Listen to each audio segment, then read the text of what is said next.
The zip tie snapped tight around Ethan Carter's wrist, and the man doing it leaned in close enough to spit the words into his ear. "Navy SEAL my ass." Chief Marcus Voss yanked the second tie. Ethan's shoulder hit the chain-link fence hard enough to rattle it 40 feet down the line. 300 operators watched. Nobody moved. Nobody said a word. And Ethan Carter, the man they called a coward, a quitter, a washed-up dad, just closed his eyes and let them do it. Because he'd made a promise 8 years ago. To a dead man. And keeping it was about to cost every single person on that field.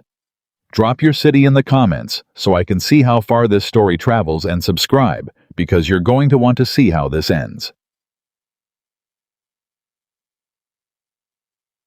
Part 1. The man everyone mocked. The gate guard didn't recognize him. That was the first thing.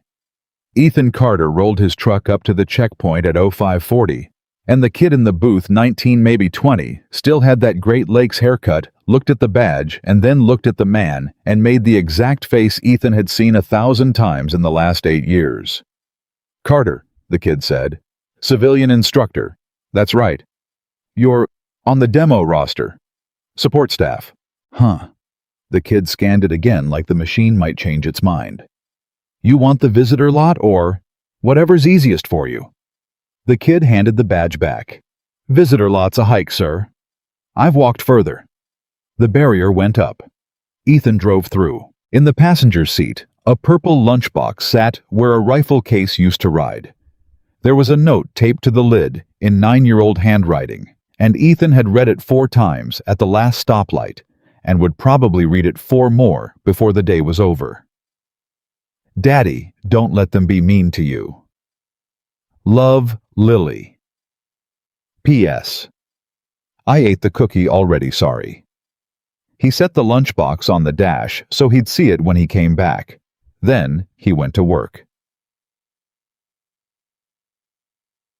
The Naval Special Warfare Training Center was already awake.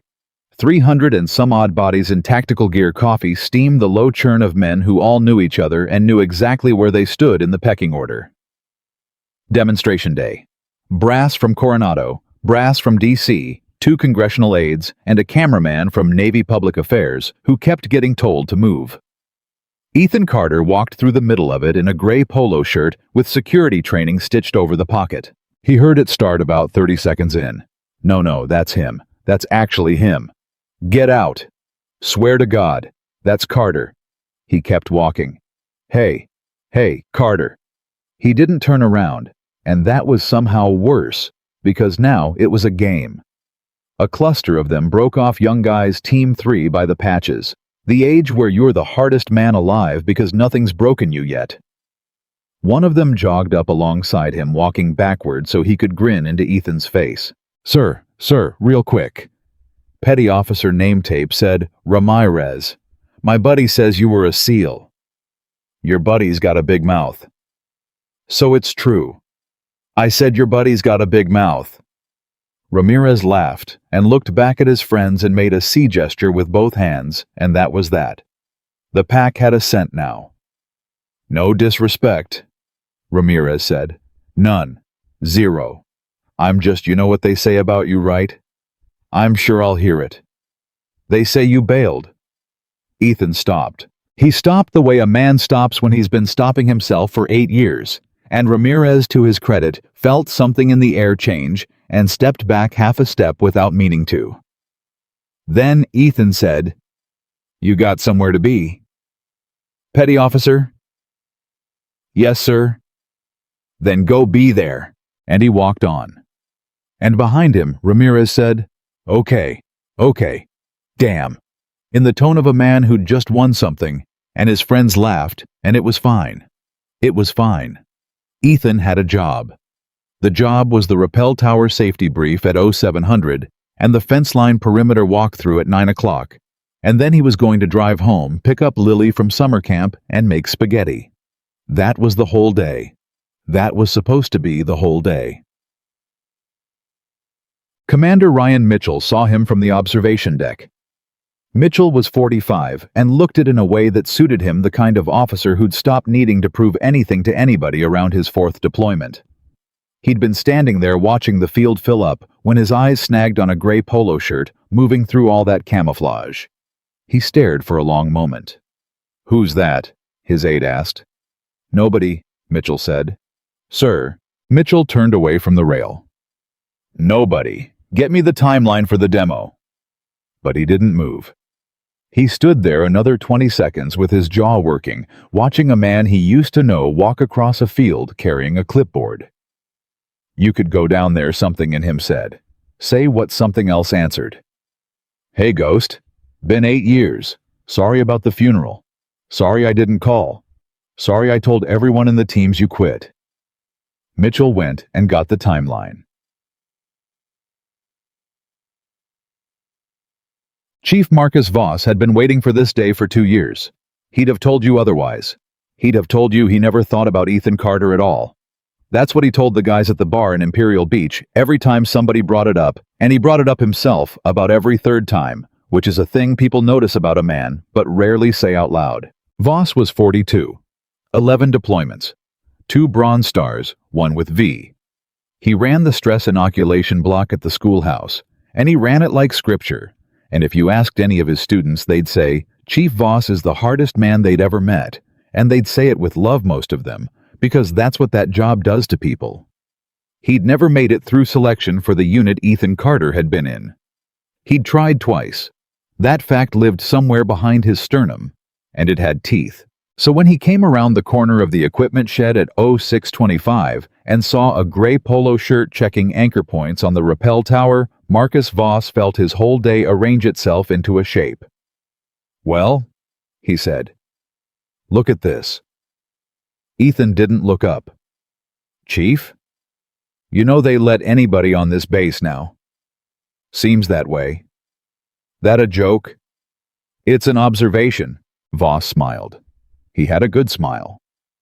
That was the thing about him. He wasn't a troll under a bridge. He was handsome and funny, and men followed him, and that's what made him dangerous. "Carter." He put a hand on the tower rail. "Ethan. Can I call you Ethan?" "You're going to anyway." "I'm going to anyway," Voss agreed. "Ethan, I gotta ask you something, and I want you to be straight with me, man to man." "Go ahead." "Do you tell people you were a SEAL?" Ethan finished checking the carabiner, rotated it, loaded it against his palm, set it down. "No," he said. "No. No." "See, that's funny." Voss scratched his jaw. "Because there's a kid on my staff, Ramirez, and he says his cousin knows your neighbor, and your neighbor says you got a trident in a shoebox in your garage." "My neighbor's never been in my garage." "So there's no trident." Ethan looked at him for the first time. It lasted about a second and a half. Voss would think about that second and a half later. He'd think about it at 0300 in his kitchen with the lights off. Because there wasn't anger in it. There wasn't fear in it. There was something much worse, which was the flat, calm, unhurried look of a man deciding you weren't worth the electricity. "I'm here to check anchor points, Chief," Ethan said. "That's all I'm here for." He picked up his clipboard and walked away, and Marcus Voss stood there with his hand on the rail and his ears going hot, and the very clear understanding, the kind you get in your body before you get it in your head, that he had just been dismissed by a man in a polo shirt in front of God and 2 team guys pretending not to listen from the equipment shed. "Hey," Voss called after him. Loud enough to carry. "Hey, Ethan." Ethan didn't stop. "Hey." He stopped. "You know what I actually think?" Voss said. "I think there's no trident. I think there's a guy who washed out of something once and let it grow in the telling. And I think you got a real comfortable little job here, and I think you like walking around this base letting men who earned it wonder about you." Ethan turned around. "Chief," he said, "you have a good day." And that the "have a good day" was the match. By 800, the story had gone around the field twice and picked up weight both times. By 8:30, it was Voss called Carter out, and Carter walked away. By 900, it was Voss called Carter a fake seal to his face, and Carter didn't say a word. Men who'd never met Ethan Carter in their lives were now experts on him. That's how it works. A base is a small town with rifles. Ethan heard pieces of it as he did his perimeter walk. He heard phony twice and stolen valor once, and somebody said the word coward quiet enough to be deniable and loud enough to land. And he wrote East Fence, Section 12, Tension Low. Recommend retention on his clipboard in handwriting that didn't shake at all. His phone buzzed at 0912. A photo. Lily gap-toothed holding up a lanyard she'd made at Camp Purple and Gold, and the counselor had written, "She says the colors are for you." Ethan looked at it for a long time. Then he put the phone in his pocket and kept walking the fence. The demonstration ran from 1,000 to 1,300. It went well. It always goes well. That's what a demonstration is. At 1310, with the congressional aides still on the deck and the public affairs camera still rolling, and 300 men standing around in the flat white California sun with nowhere to be, Chief Marcus Voss picked up a bullhorn. Gentlemen, before we release, hang on. The field turned. We got a special one today. Voss was smiling. He was walking out into the center of the grass with the easy roll of a man who owns the ground he's on. Something a little different. Somebody whooped. Now most of you know the stress inoculation block. Most of you have suffered through it, right? A ripple of laughter. And you all know the number one thing that block teaches. Anybody. Ramirez. Composure under duress. Chief. Composure under duress. Voss pointed the bullhorn at him like a blessing. Which, I'll be honest with you, gentlemen, I've been watching a master class in that all morning. And he turned and looked directly at the east fence, where Ethan Carter was coiling a rope. 300 heads turned with him. "Mr. Carter," Voss called. "Ethan, come on out here." Ethan kept coiling. "Mr. Carter is our security instructor," Voss told the field. "Some of you have met him. Some of you have heard about him." Beat. Perfect comic timing, and men laughed. They actually laughed, and up on the observation deck, Commander Ryan Mitchell's hand tightened on the rail. "There's a story going around this base that Mr. Carter used to be one of us." "Ethan." Bullhorn. "Come on, don't be shy." Ethan set the rope down. He looked out across 300 faces. And here is what nobody on that field understood, and what Ethan understood completely, the way you understand your own heartbeat. He could end it right now. 10 seconds. 1 sentence. Call Coronado. Ask for the vault. Ask about Operation Ashfall. Ask what happened to the 11 men on that ridgeline and who carried them out. 10 seconds, and Marcus Voss would spend the rest of his career apologizing to a wall. And then it would be real again. And then it would follow him home. And then Lily would be 9 years old and reading her father's name in a headline and asking questions that had answers he'd sworn on a grave he would never say out loud. "You keep it," Danny had said. Danny with a hole in him you could put a fist through. Danny holding Ethan's collar with a strength he did not have. "You keep it. You don't let him make a story out of me, Ghost. Promise me. Promise." Ethan walked out onto the field. "There he is," Voss said. "Mr. Carter." Voss lowered the bullhorn. He didn't need it now. "Thanks for joining us." "What do you want, Chief?" "I want to help you." "I don't need help." "See, I think you do." Voss turned a slow circle playing to the house. "Because there's a rumor about you, and it's not doing you any favors. And I think a man deserves the chance to put a rumor down. So," he spread his hands, "right here, right now, in front of everybody. Tell us, were you ever a Navy SEAL?" Silence. Ethan said, That's not a question you get to ask. That's not a no. It's not a yes either. Then let's clear it up. Chief. Ethan's voice dropped, not softer, just down. Walk away. Something flickered across Voss's face. Then he laughed, and it was too loud. Walk away, he repeated. You hear that, gentlemen? He's giving me an out. I'm giving us both one. Well, that's real generous. Voss stepped in. Close. Close enough that the men in front could hear without the bullhorn. But here's my problem, Ethan. My problem is that I got 200 young men on this field who are going to go do the hardest thing they'll ever do in their lives, and some of them aren't coming home, and every single one of them deserves to know what a real one looks like.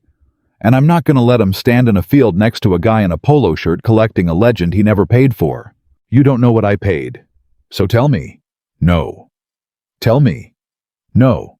Voss's smile finally came off. You know what I think you are, he said. I think you're a guy who got scared. I think something went bad one night and you found out what you actually were, and you ran home and you told your little girl a bedtime story about who Daddy used to be, and you've been living inside that story ever since. The field went very, very quiet. Ethan Carter did not move. But something happened in his face. It was small. It lasted a quarter of a second. Voss saw it, and it was the first honest thing he'd gotten all day, and it was blood in the water. Oh, Voss said softly. Oh, there it is. Chief. There's the man. Marcus. First name. Quiet. Almost gentle. I am asking you. As a favor. Stop.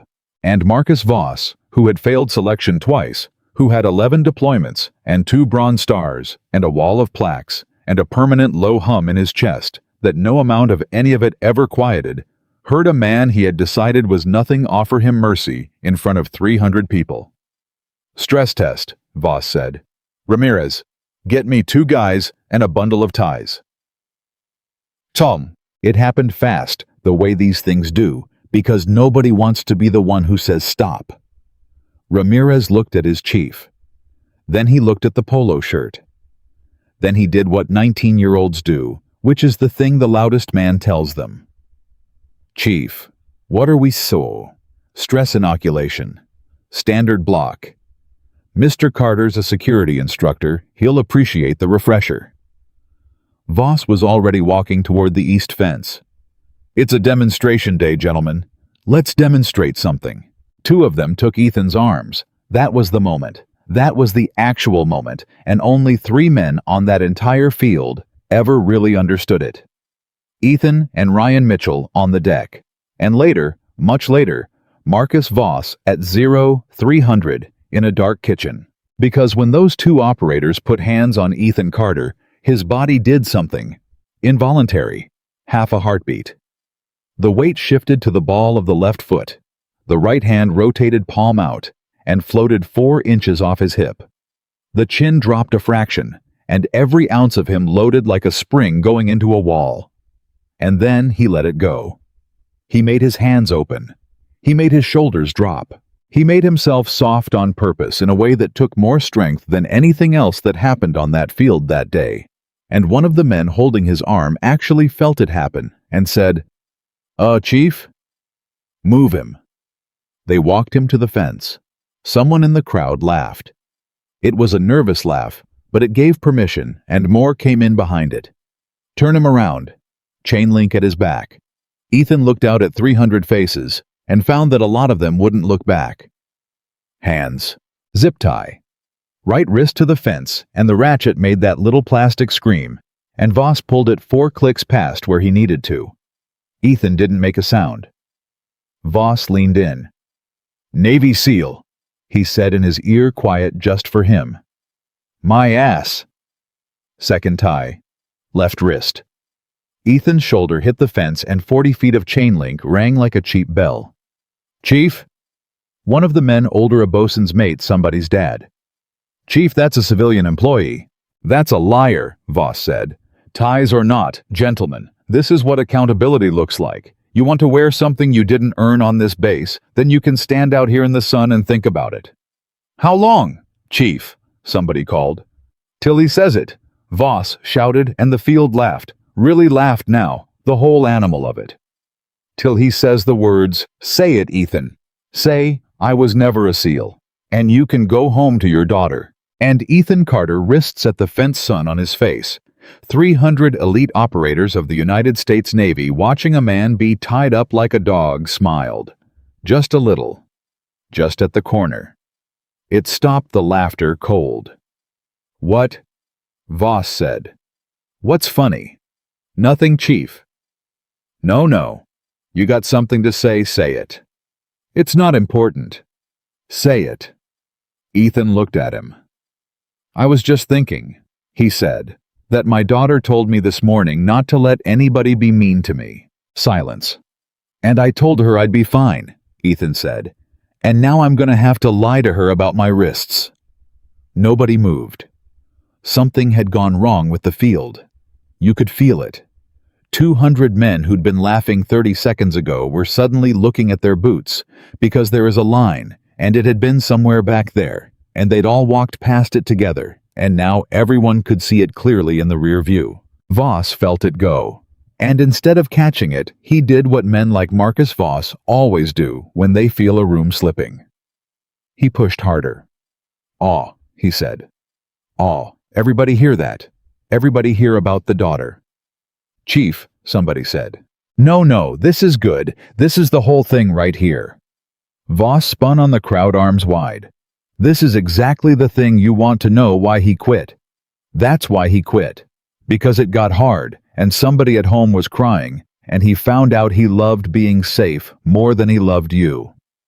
He turned back to Ethan. "Every man on this field would have stayed," Voss said. "Every one." And Ethan Carter said, "Danny didn't get to."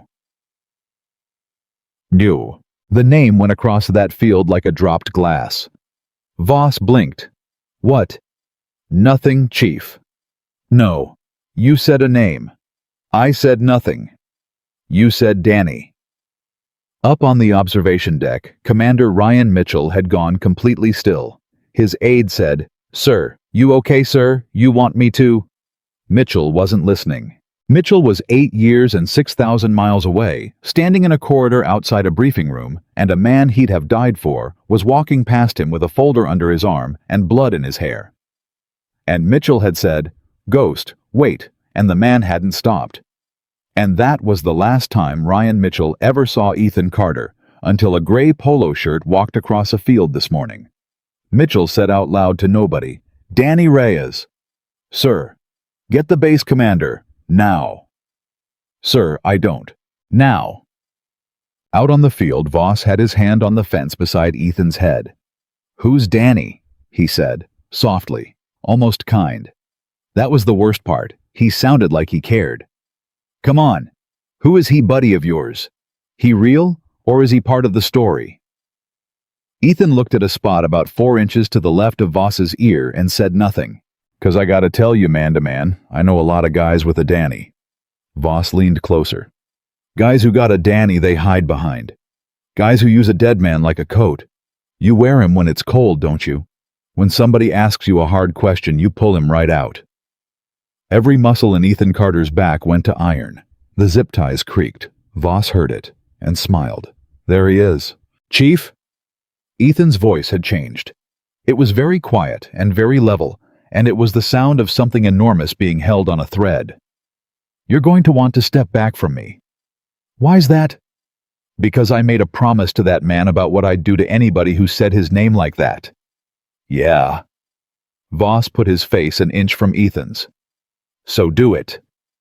Silence. "Do it," Voss said. "You're the ghost, right? That's what they used to call you, huh?" "I looked it up, Ethan. You know what I found?" "Nothing. No Trident, no BUD/S class, no unit. Not one photograph. Nothing." He tapped the fence beside Ethan's head with 2 fingers. "You know what that means? Means either you're the greatest ghost story in the history of the teams. Tap. Or you're just a guy in a polo shirt who lets his kid think he's a hero. Tap. So, which is it? And then Marcus Voss made the mistake. It was small. It was thoughtless. It was the kind of thing a man does when he's won, and he knows he's won, and he wants to put a bow on it.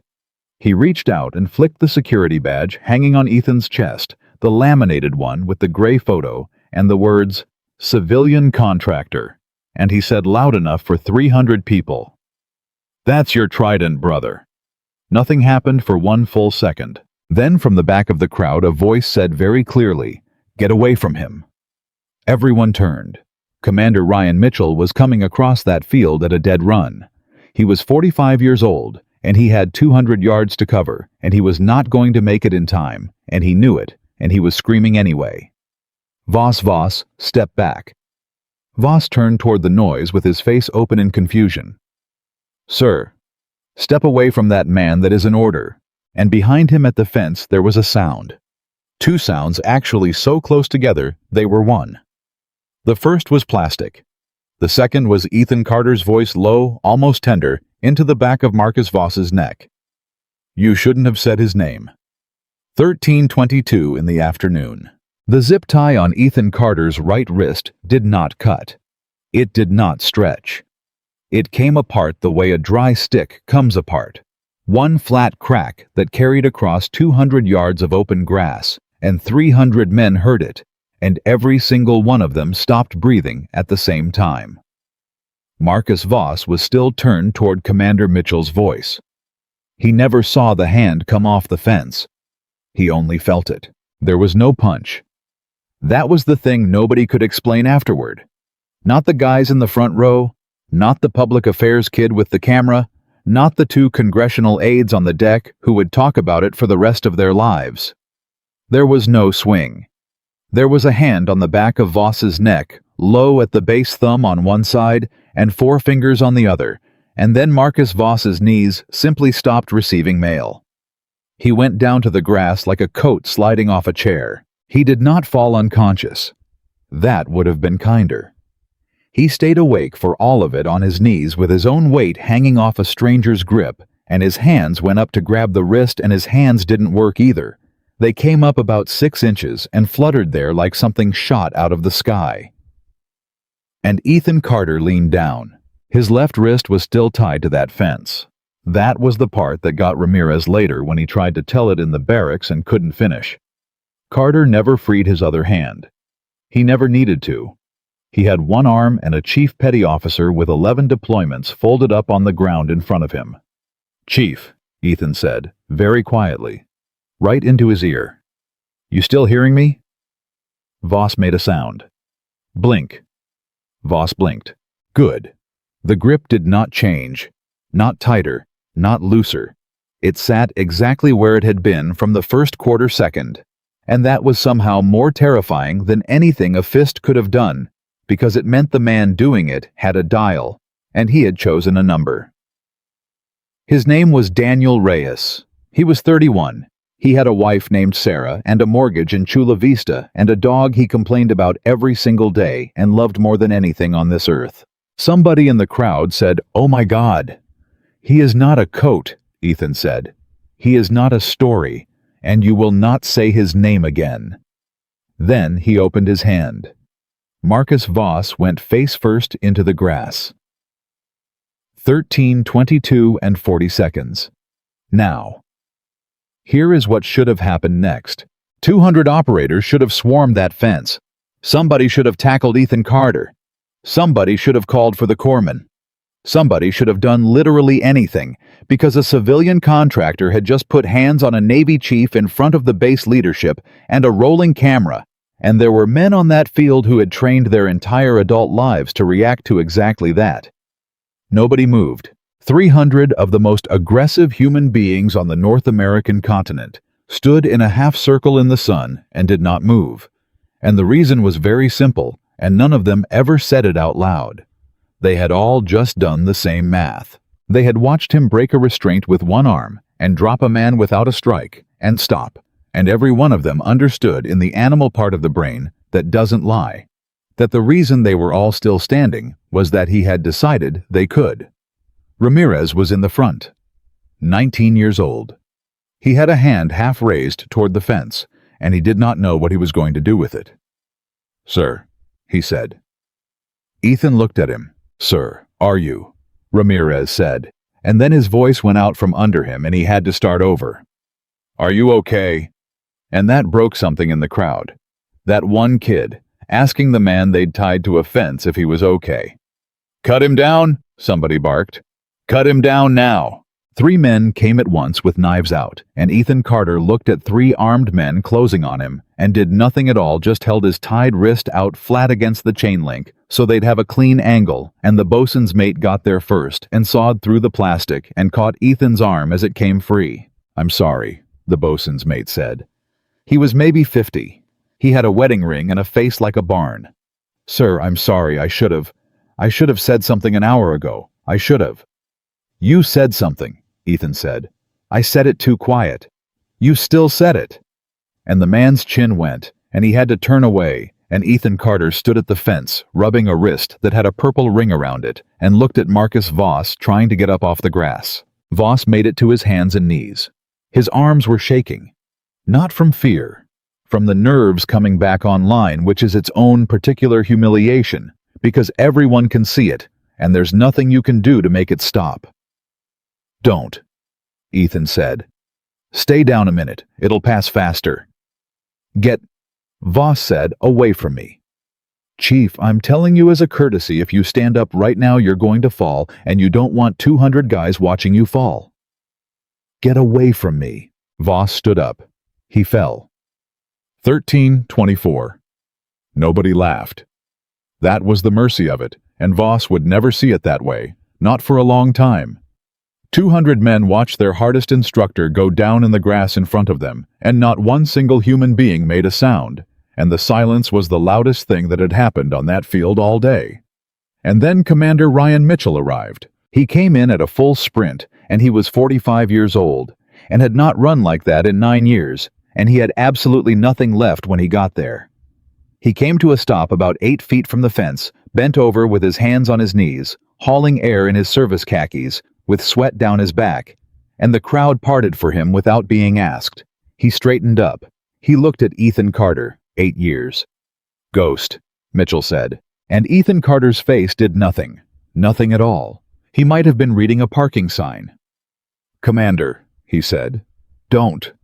Mitchell was still trying to get his breath, and his voice came out wrecked. "Don't you do that. Don't you stand there and commander me. You're a commander." 8 years, Ethan. "That's about right. I called you." Mitchell's hands were opening and closing. "I called you 11 times. I drove to your house, twice. I stood on your porch for 20 minutes and your porch light was on, and I know you were in there." "I was in there." Mitchell nodded. He nodded about 4 times fast, and he was not okay. "Yeah," he said. "Yeah, okay." Behind them, 2 men were getting Voss up under the arms, and he was shoving them off and getting up on his own, and there was grass in his teeth. Mitchell didn't even turn around. "Chief Voss," he said to the air. "Sir?" "You are relieved." The field made a sound, not a gasp, something lower. "Sir," Voss said, "that man assaulted a chief petty officer in front of 100 witnesses, and you are going to want to think very carefully about the next thing you say. You put a civilian employee in restraints against offense. That was a training evolution, sir. That was an assault!" Mitchell roared, and he turned around, and every man on that field flinched, because Ryan Mitchell was known base-wide as the calmest officer in the Naval Special Warfare Command, and none of them had ever heard the thing that was in his throat right now. That was a felony, chief, with a camera pointed at it, and you did it to a man who could have killed you in 1.5 seconds, and who chose in front of God and everybody not to. "Killed me," Voss laughed. There was blood in it from where he'd bitten his cheek going down. Sir, respectfully. He broke a $2 zip tie and grabbed my neck. That's a bar trick." Mitchell stared at him. "You don't know," he said. "You genuinely don't know. I know he's a civilian with a laminated badge. Marcus." Mitchell's voice dropped all the way down. "You are standing 8 feet away from a man who carried 11 people off a mountain."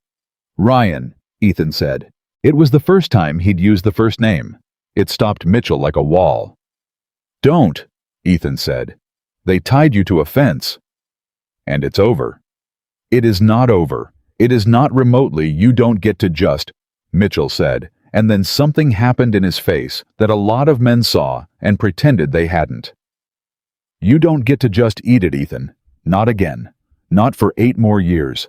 I let you do that once, and I have thought about it every single day since, and I am not doing it again." Ethan Carter looked at his old friend for a long moment. Then he said, "I'm going to go get my truck." And he walked away. 1329. He got about 40 feet. "He's not a SEAL," Voss said. Ethan stopped walking. "He's not," Voss said louder to the crowd, to the field, to anybody. And his voice was doing something now that it hadn't done all day. It was climbing. "Sir, with respect, you keep saying 11 men and a mountain and a call sign, like it's scripture and there is no record. I looked. You want to know how long I looked? 2 years. 2 years, sir. There is no Bud/S class. There is no unit. There is no citation. There is no photograph. There is not one piece of paper in the United States Navy with that man's name on it in the same sentence as the word SEAL. Because it's sealed," Mitchell said. "Everything's sealed. Everything's always sealed. That's what they all say." Voss was shaking. "Every phony in every VFW in this country has a sealed file, sir. That's the whole trick that is the trick, and you're standing here defending it because he was your buddy. I'm defending it because I was there." "Then say it." Silence.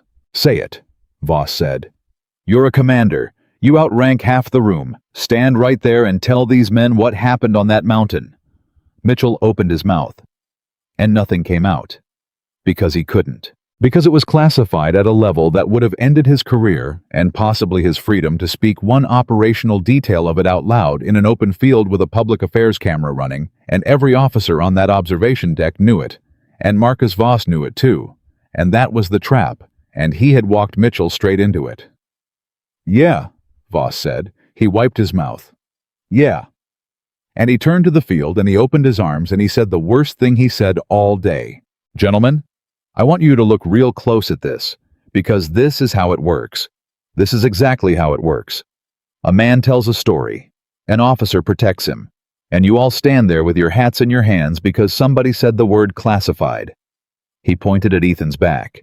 "That man is going to walk to his truck, and tonight he's going to sit down at his dinner table with his little girl, and she's going to ask him how his day was, and he is going to look her in the eye and lie." Ethan turned around. 1331. Nobody who was there ever agreed on what his face looked like. "You want a record?" Ethan said. "I want the truth." "No, you don't. You've never wanted the truth in your life. You want a document because a document would let you off the hook, and there isn't one, so you get to keep me exactly where I am." He walked back. Slowly. "You want to know why there's no photograph of me, Chief? Enlighten me. Because on the 12th of March, in a country I am not allowed to name, 11 American men went onto a ridgeline that officially did not have Americans on it. And the reason there's no photograph of me is the same reason there's no photograph of them. And 4 of those men are still alive today. One of them is standing in this crowd right now." The field turned, every head, all at once, 300 men looking at each other. Voss's mouth opened. "That's a hell of a claim," he said. "It's not a claim." Ethan's eyes went across the crowd, slow row by row, and men who had been laughing an hour ago physically stepped back. He knows exactly who he is. He's known since about 10 this morning, and he hasn't said a word because he's got 12 years in and a family and a clearance, and because he knows what it costs to open that door. Ethan let that sit. "I'm not going to make him say it," he said. "You want a man to burn his life down so you can win an argument in a parking lot. I won't do that to him." "Convenient," Voss said. "Yeah," Ethan said. "It is. It's the most convenient thing in the world, and it's cost me everything I had." And then from somewhere in the middle of 200 men in tactical gear, a voice said, "March 12th. Everything stopped. "Say again," Mitchell said. Nobody moved. Nobody stepped forward. The voice came from deep in the pack, from a man nobody could see, and it was not steady. March 12th, the voice said. Ridgeline. There was fog. It came in around 04, and it did not lift. Ramirez turned around. Everybody turned around. Nobody could find him. Sir, the voice said, I'm not going to say my name. You don't have to, Ethan said. I've got 2 kids. I know. Don't. He carried me, the voice said, and it broke wide open on the word carried. He carried me 1.5 miles. I was screaming at him to put me down. I told him to leave me. I told him, sir, I told him what my legs felt like, and he said. The voice stopped. 200 men stood in absolute silence and waited. He said, not today. 1334. Marcus Voss turned in a slow circle, looking for a face in the crowd, and there were 200 faces, and every one of them was looking at him. Come out, he said. Come out and say that. Nobody came out. Come out. He's not going to, Ethan said. And you're not going to make him. And here's the part you're not going to like, Chief. You could go find him. Right now. 20 minutes with a roster and a phone call and you'd have him. And then his clearance gets pulled and his career's over, and his wife asks him why, and he'll never be able to tell her. Ethan took one more step. That's the price of the receipt you want. That's what it actually costs. You want me to spend a man's whole life so you can feel right. Voss said nothing. That's what I thought, Ethan said. Because you're not a bad man, Marcus. That's the thing that's going to eat you. You're not a bad man. You're just a man who never got to be the thing he wanted to be, and you found somebody smaller to hang it on, and I let you because I've got nothing else to give anybody today. And he turned around and he walked to his truck, and this time nobody stopped him. 1340. Here's what nobody on that field knew. 8 years earlier, Ethan Carter had come off a mountain with a man named Daniel Reyes on his back. And Daniel Reyes had already been dead for 40 minutes, and Ethan hadn't known it because he wouldn't put him down long enough to check. And 2 hours before that, on the ridgeline in the fog with the radios full of nothing, Ethan Carter had made a call. There was the objective. And there was a 19-year-old kid with 2 shattered legs who was going to die in 90 minutes. He picked the kid. The objective went away. And what came after the objective went away was very bad, and it was bad for a long time, and it happened to people who were not in the room when Ethan Carter made his choice. The Navy gave him a medal for the mountain. Ethan Carter has never opened the box, and Danny Reyes, holding his collar in a hold at 4 a.m. with a hole in him. You could put a fist through, had said one thing, and it wasn't about the objective, and it wasn't about the medal. He'd said, you keep it. Don't let 'em make a story out of me, Ghost. And Ethan had said, I promise. And that promise had cost him 8 years. A career. A brotherhood. A best friend named Ryan Mitchell, who stood on his porch for 20 minutes, and this afternoon, and a purple ring around his wrist. And it was going to cost him more before the day was over. 1344. He got to the truck. The purple lunchbox was still on the dash. The note was still taped to the lid. Ethan Carter sat down behind the wheel and put both hands on it and looked straight ahead through the windshield at a chain-link fence 200 yards away, and did not move for 1 full minute. Then his phone rang. The screen said, Sunridge Day Camp. Mr. Carter. Speaking. Hi, it's Denise from Sunridge. Listen, everything's fine. Everything's fine. I just want to say that first. Ethan closed his eyes. What happened? So Lily got in a little bit of a thing today. Is she hurt? No, she's okay. She's okay. A pause. The other kid's okay too. Ethan opened his eyes. Denise, he said. Tell me. There's a boy in her group, Tyler, and he's been... Denise said, and then chose a different word. He was saying some things. About her dad. Apparently his father works out at the base, and he told Lily that everybody out there says her dad's a liar and a fake, and that he tells people he was a Navy SEAL, and that he isn't, and Lily told him her dad's the bravest man in the world. Okay. And Tyler said her dad's a coward who quit because he was scared. Denise's voice got very careful. Mr. Carter, she didn't hit him. Good. She just sat down. Ethan opened his mouth, and nothing came out. She sat down on the floor of the gym, Denise said, in front of everybody, and she wouldn't get up, and when I asked her what she was doing, she said, and I'm quoting her exactly, sir. She said, "My dad taught me that when somebody wants you to be angry, you don't have to be. You can just wait." Ethan Carter sat in a Ford pickup in a visitor lot with his hand over his mouth. "Sir, I'm here." She sat there for 25 minutes. "Yeah, she's fine. She's playing foursquare right now. I thought you should know because..." Denise stopped. "Because I've got 19 years doing this, and I have never seen a 9-year-old do that." "Thank you, Denise." "Mr. Carter?" "Yeah. For what it's worth," she said. "That kid didn't get that from nowhere." 13:51. Ethan hung up. And that is the moment. Right there. Not the fence, not the zip tie, not the hand on Marcus Voss's neck. That is the moment Ethan Carter's day changed, and every man on that base was going to find out why, and none of them were ready. Because for 8 years, Ethan had told himself a very clean story, and the story went like this. I take it. I take all of it. They can say what they want about me because I'm the one who chose this. And a man eats the cost of his own choices, and it doesn't touch her because she's 9, and she's got a purple lunchbox, and she doesn't know, and she never has to. And what he had just learned sitting in a truck with a note taped to a lunchbox was that the cost had never been his alone. It had been landing on a 9-year-old girl on a gym floor. For months, probably. And she hadn't told him. Because she was protecting him. Ethan Carter put his forehead down on the steering wheel and made a sound that no one heard. 13:55. There was a knock on the window. Ryan Mitchell was standing there with his hands in his pockets, out of breath again, and his khakis were ruined. Ethan rolled the window down 4 inches. "Go away, Ryan." "No. I'm asking." "I've been going away for 8 years, Ethan. I'm real good at it. I'm the best there is, ask anybody." Mitchell's voice was not steady. "I'm done. There's nothing to say.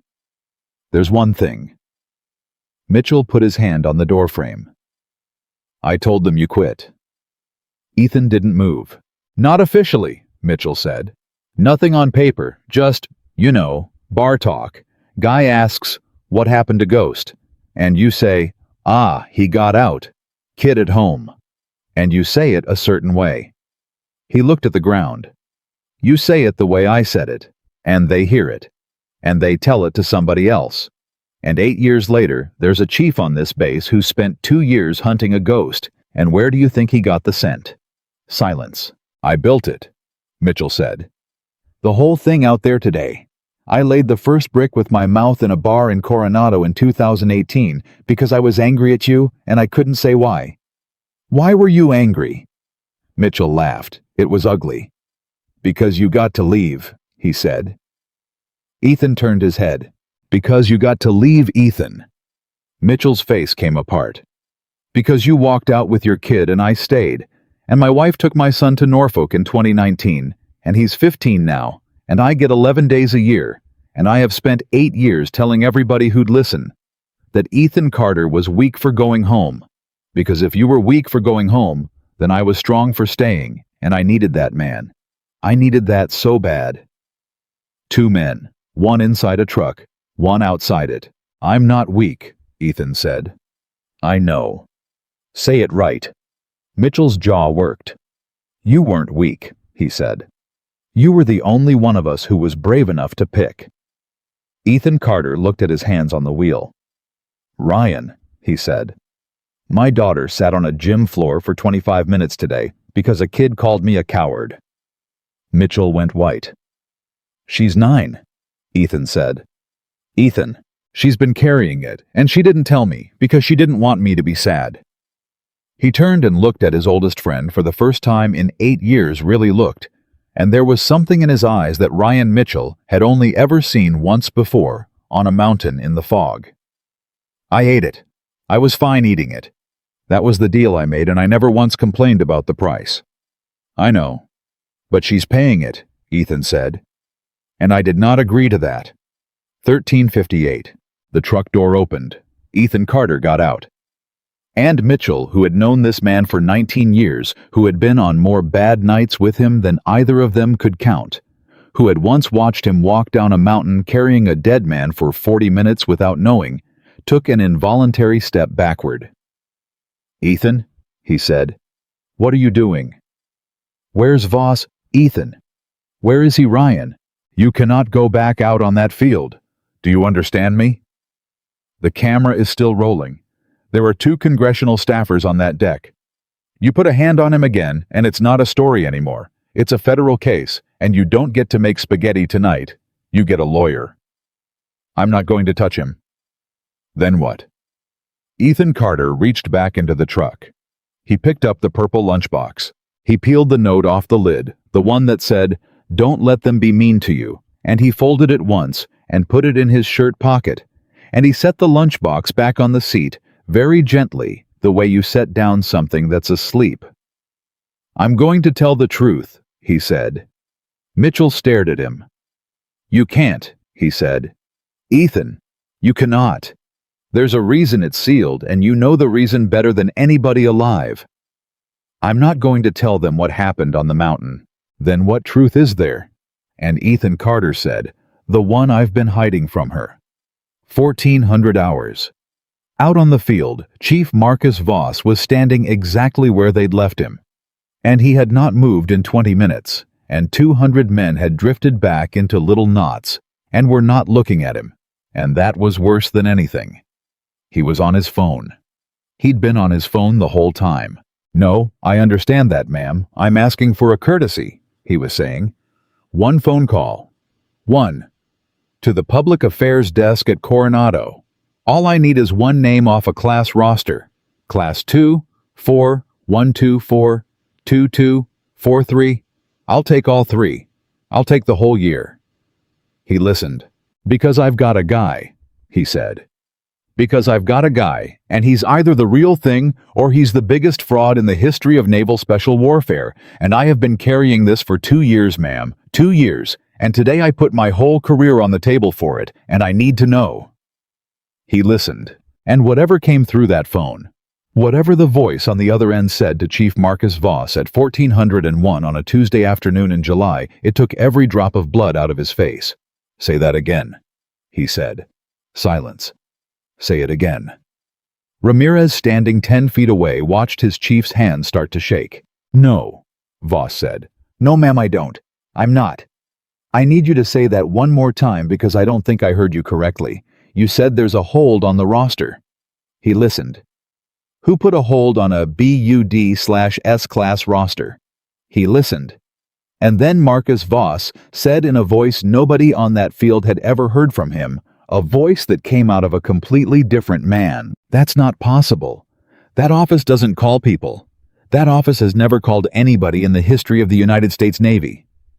He turned around, and 200 yards away, coming across the grass, was a man in a gray polo shirt with a folded note in his pocket, and Commander Ryan Mitchell walking half a step behind him like a man following a fire.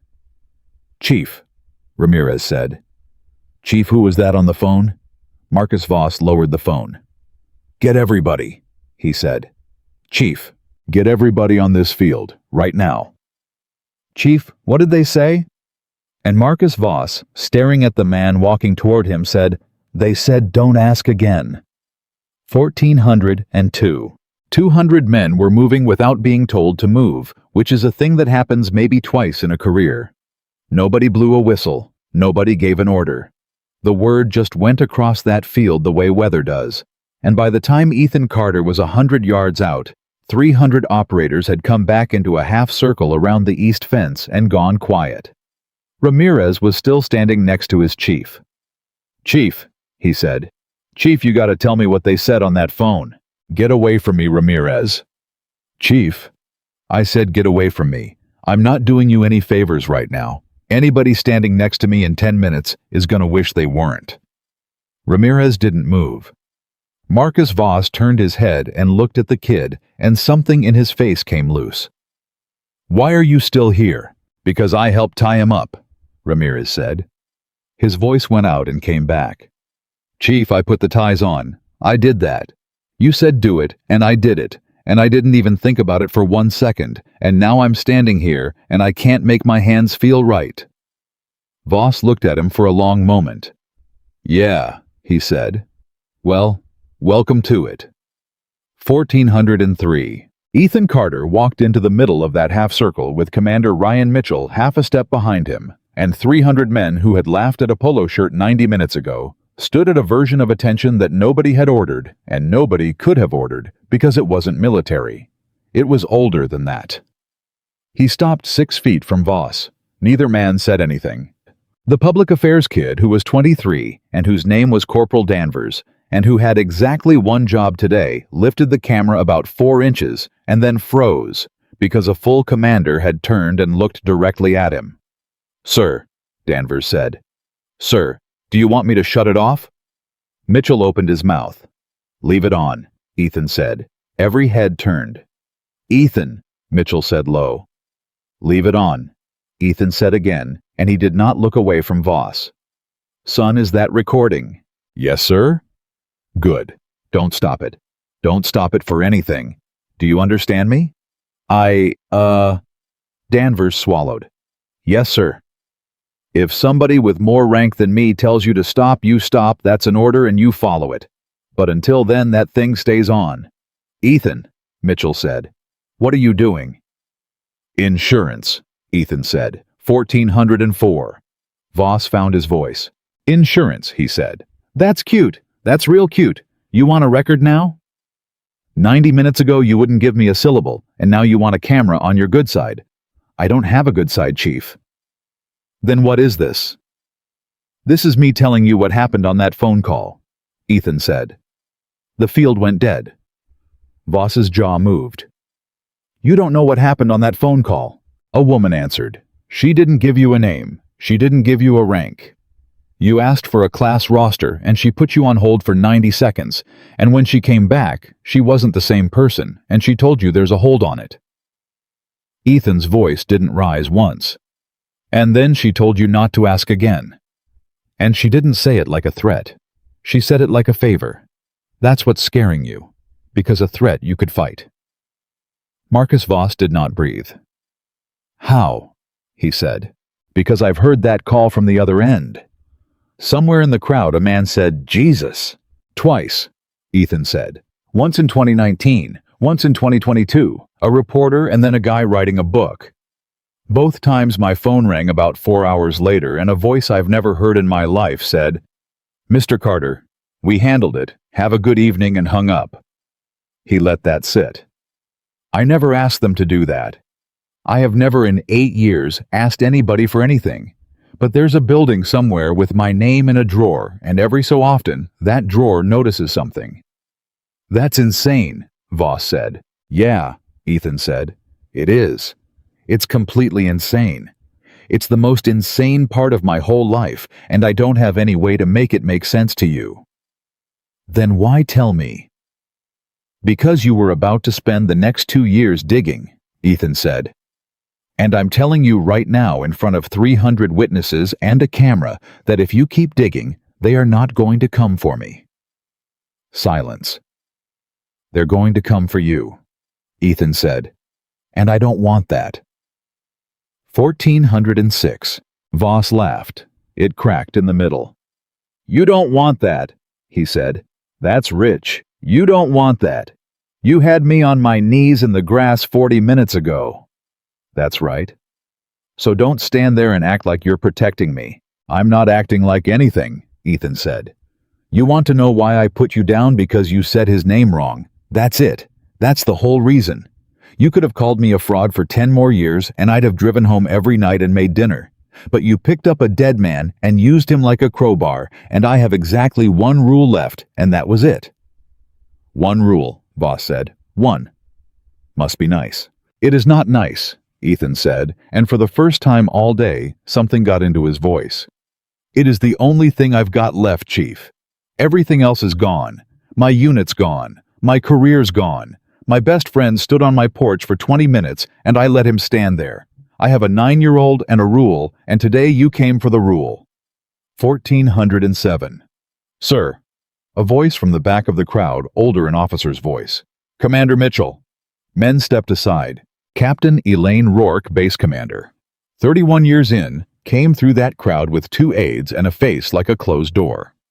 She was 54 years old, and she had been on the observation deck for every second of it, and it had taken her 11 minutes to get down the stairs, because a congressional staffer had grabbed her elbow and would not let go. "Somebody is going to explain this to me," she said, in under 30 seconds. Nobody said anything. "Chief Voss?" "Ma'am, did you restrain a civilian employee of this installation against offense?"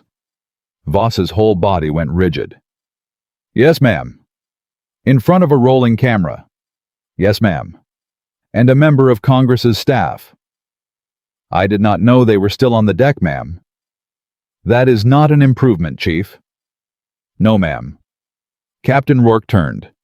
"Mr. Carter." "Ma'am." "Are you injured?" Ethan didn't answer. "Mr. Carter, I asked you a question." "My wrists are fine, ma'am." "That is not what I asked you," Rourke said, and something moved behind her eyes, because she had been doing this for 31 years, and she knew exactly what a man sounded like when he was answering a different question than the one he got.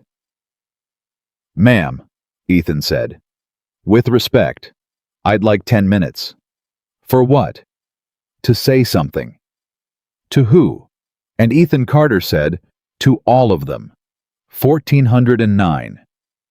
Rourke looked at him for a long, long time. She looked at the fence. She looked at the purple ring around his wrist. She looked at 300 of the most dangerous men in the United States Navy standing in a half circle in absolute silence with their hats in their hands. "Commander Mitchell," she said. "Ma'am?" "Do you know this man?" Mitchell's throat worked. "Yes, ma'am." "How?" "I can't answer that, ma'am." "Try." "Ma'am, I would be committing a felony." Captain Rourke closed her eyes for about 1 second. "Understood," she said. And then she turned to the field and she said in a voice that carried to the back row, "You've got 10 minutes, Mr. Carter." 1410. Ethan Carter turned around and looked at 300 faces. He didn't move to the center. He didn't square up. He stood right where he was, 6 feet from the man who'd tied him to a fence with his hands loose at his sides. "I'm not going to tell you what I did," he said. Silence. "I want to be clear about that up front so nobody's waiting for it. I'm never going to tell you. Not today, not in 10 years, not on my deathbed. If you came for that, you can go get lunch."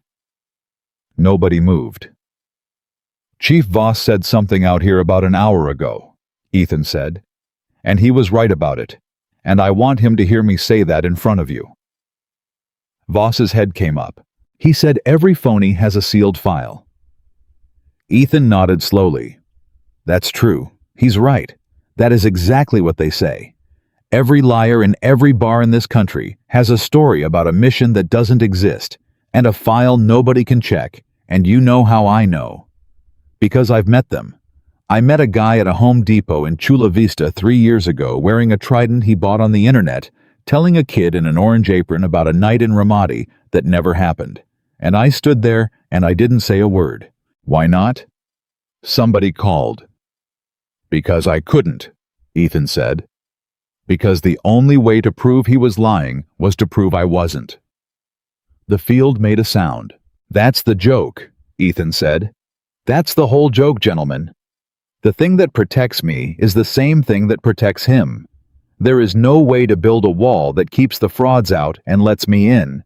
So he gets to keep it, and I don't get to say anything, And that is the arrangement, and I have lived inside it for 8 years without one word of complaint. 1412. So Chief Voss is right, Ethan said. And I'm not going to stand here and tell you he was wrong to ask. Voss's face did something complicated. He was wrong about how, Ethan said. He was wrong about the fence, and he was wrong about the crowd, and he was very, very wrong about Danny Reyes.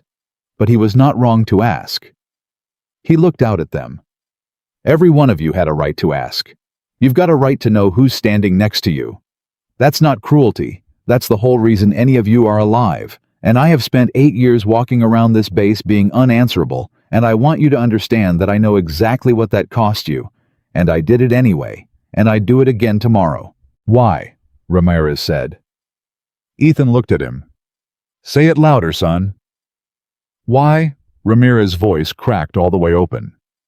Sir, why you could have ended it in one sentence this morning. You could have ended it 2 years ago. Why would you let us do that to you? 1413. And Ethan Carter reached into his shirt pocket and took out a folded piece of paper. He didn't unfold it. Because of this, he said. What is that? Voss said. It's a note from my daughter. Ethan held it up between 2 fingers. She wrote it at 7:15 this morning at my kitchen table with a marker she wasn't supposed to be using on paper. It says, Daddy, don't let them be mean to you. Nobody breathed. She's 9, Ethan said. And here's the part I found out at 1:50 this afternoon sitting in my truck in the visitor lot, and I want you all to hear it, because you're the reason. 300 men stood absolutely still. There's a boy at her summer camp, Ethan said, whose father works on this base. And that boy has been telling my daughter for weeks that her father is a liar, that everybody out here says so, that her dad tells people he was a SEAL and he isn't, and he's a coward and he quit because he got scared.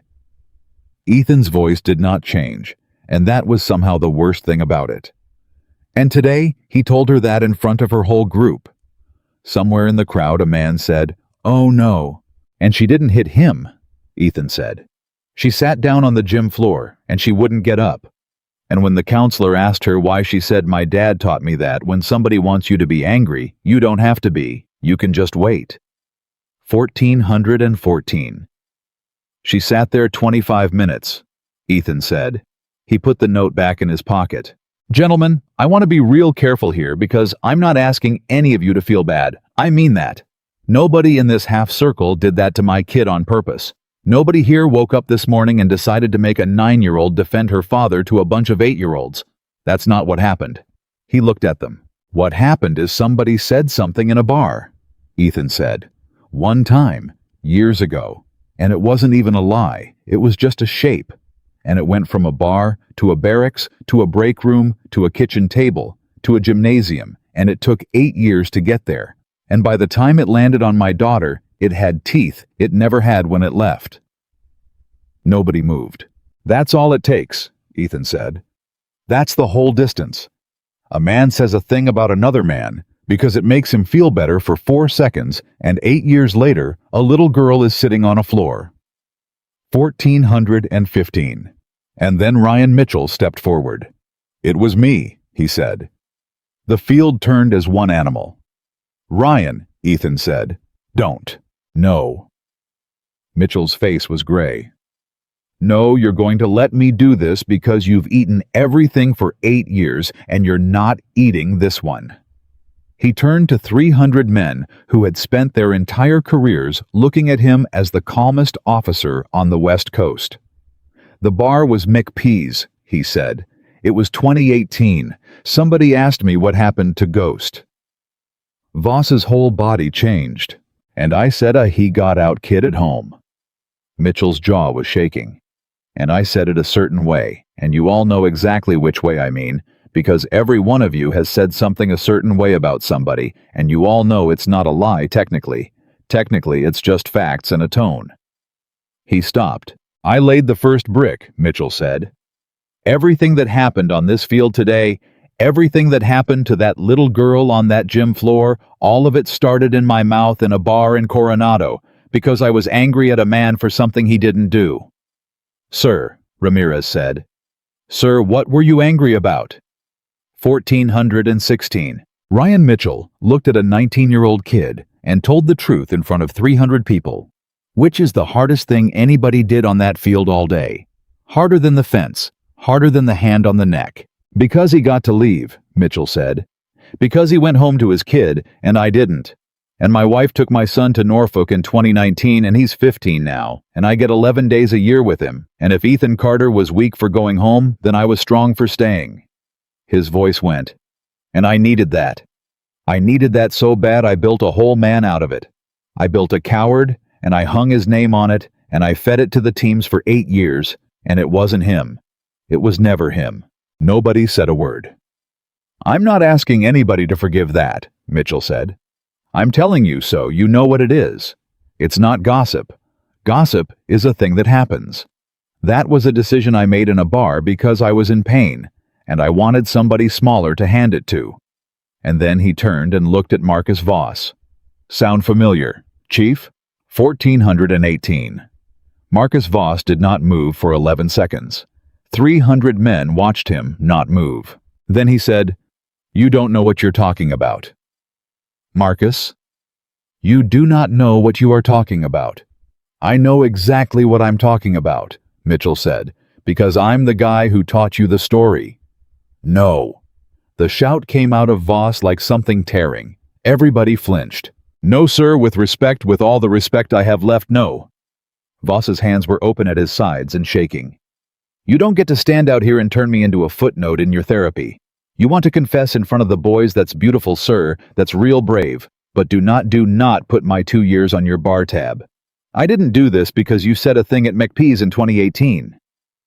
Then why? Mitchell said. Because of Ashfall. 1419. And the field stopped. Not quiet. Stopped. 300 men, and not one lung working. Captain Rourke's head came around very slowly. Ethan Carter had not moved a muscle in a minute and a half, and now something happened to his face that a lot of men saw, and none of them could describe. Say that again, Ethan said. You heard me. Chief? Ethan's voice was almost nothing. Say it again. Operation Ashfall, Voss said. Where did you get that word? From a folded flag, Voss said. 1420. Nobody spoke. March 12th, Voss said. Ridgeline. Fog came in at 04 and it did not lift. That's what your ghost in the crowd said, right? That's the sacred thing everybody out here just got choked up about. Marcus, Mitchell said. Stop. You want to know why there's no photograph? Because 11 men went up. Fine. Beautiful. Great story. Voss's eyes had gone red, and he was not blinking. Nobody out here ever asks what was on the other end of the objective. Ethan said nothing. Because I know what was on the other end, Voss said. I know because 11 days later, a support element out of a different command walked into something that was supposed to be gone. And it wasn't gone, because nobody finished the objective. The sound that went through that crowd was not a gasp. It was lower, and it was worse. 4 men, Voss said. 4.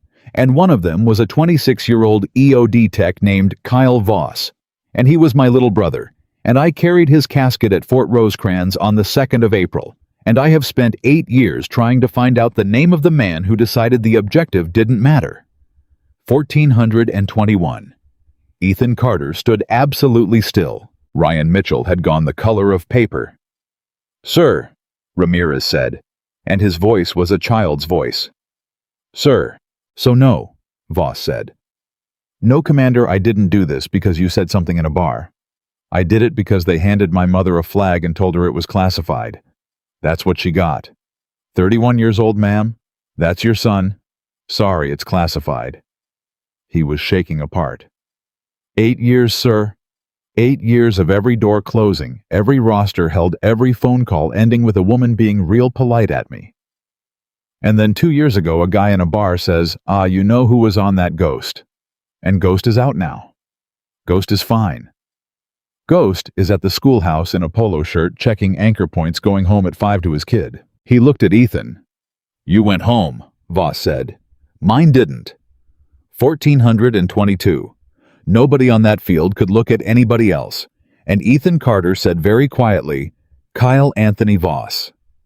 Marcus Voss stopped breathing. 26, Ethan said. EOD Tech. Out of a different command, you're right, it wasn't ours. It was never ours. 2nd of April, at Fort Rosecrans Section 42. Your mother's name is Denise. Your father passed in 2016. Kyle had a girlfriend named Marisol, who nobody in the family liked. And Kyle knew that, and he brought her to Thanksgiving anyway, because that was the kind of kid he was. The chief petty officer went down on one knee in the grass, and nobody helped him. How? Voss said. How do you? Because I've been to that grave, Ethan said, 11 times. 1423. The field came apart, not loud. Men put their hands over their mouths. Ramirez sat straight down on the ground. You're lying, Voss said. March, June, October, and the 2nd of April every year, Ethan said. I go at 6 in the morning because your mother comes at 10, and I have never once let her see me. I've watched her from the parking lot 4 times. She brings those little yellow flowers, the ones that aren't real flowers, the fabric ones, because she says the real ones die, and she doesn't want anything else dying out there. Stop. I know all 4 names, Marcus, Ethan said. Kyle Voss, Petty Officer Ruiz, Sergeant Danielson, and a Marine named Foy who was 22 and who had a baby he never met. Voss was making a sound. I have known those 4 names for 8 years, Ethan said, and I have never once been allowed to say them out loud until right now. 1424. Captain Rourke said, Mr. Carter. Ma'am, I know. Mr. Carter, you need to stop talking. I know exactly what I'm doing, ma'am. Do you? Her voice was iron. Because from where I'm standing, you are about 11 words from a room with no windows. Yes, ma'am, Ethan said. That's correct. And he turned back to the man on his knees. You want to hear me say I made a choice, Ethan said. Don't. You've wanted it for 8 years. Don't you say it. I made a choice, Ethan said. 1425. The whole field. 300 men. Nothing. There was an objective, Ethan said, and there was a kid with 2 shattered legs who had 90 minutes, and I could have 1. I sat in the fog for 11 seconds, and I picked the kid, and everything that happened after that happened because of 11 seconds of me. Voss's head was down. So you were right, Ethan said. You have been right since the day you started. There is a man, and he's the reason, and you found him, and he's standing right here, and he's been standing here the whole time in a polo shirt checking anchor points and going home at 5. Ethan, Mitchell said. Ethan, stop. He gets to have it, Ethan said. He's earned it more than anybody alive. 1426. Marcus Voss lifted his head, and what was on his face was not triumph. Every man there had expected triumph. It wasn't. It was a 42-year-old man looking at the end of the only road he'd had for 8 years and finding out there was nothing at the end of it, and there had never been anything, and now he had to walk back. Then why? He said. Why what? Why the kid? Voss's voice broke into pieces. Why the kid and not the objective? Give me one reason. 8 years. Give me one. And Ethan Carter said, because he was in front of me and your brother wasn't. Voss made a sound like he'd been hit. That's it, Ethan said. That's the whole reason. It's not noble. It's not a lesson. There's no wisdom in it. I could see one and I couldn't see the other, and human beings are built wrong. Marcus, we are built so wrong, and I have thought about those 11 seconds every night for 8 years. And I have never once been able to find a version where I get to be a good man. Then say you were wrong. I don't know if I was wrong, Ethan said.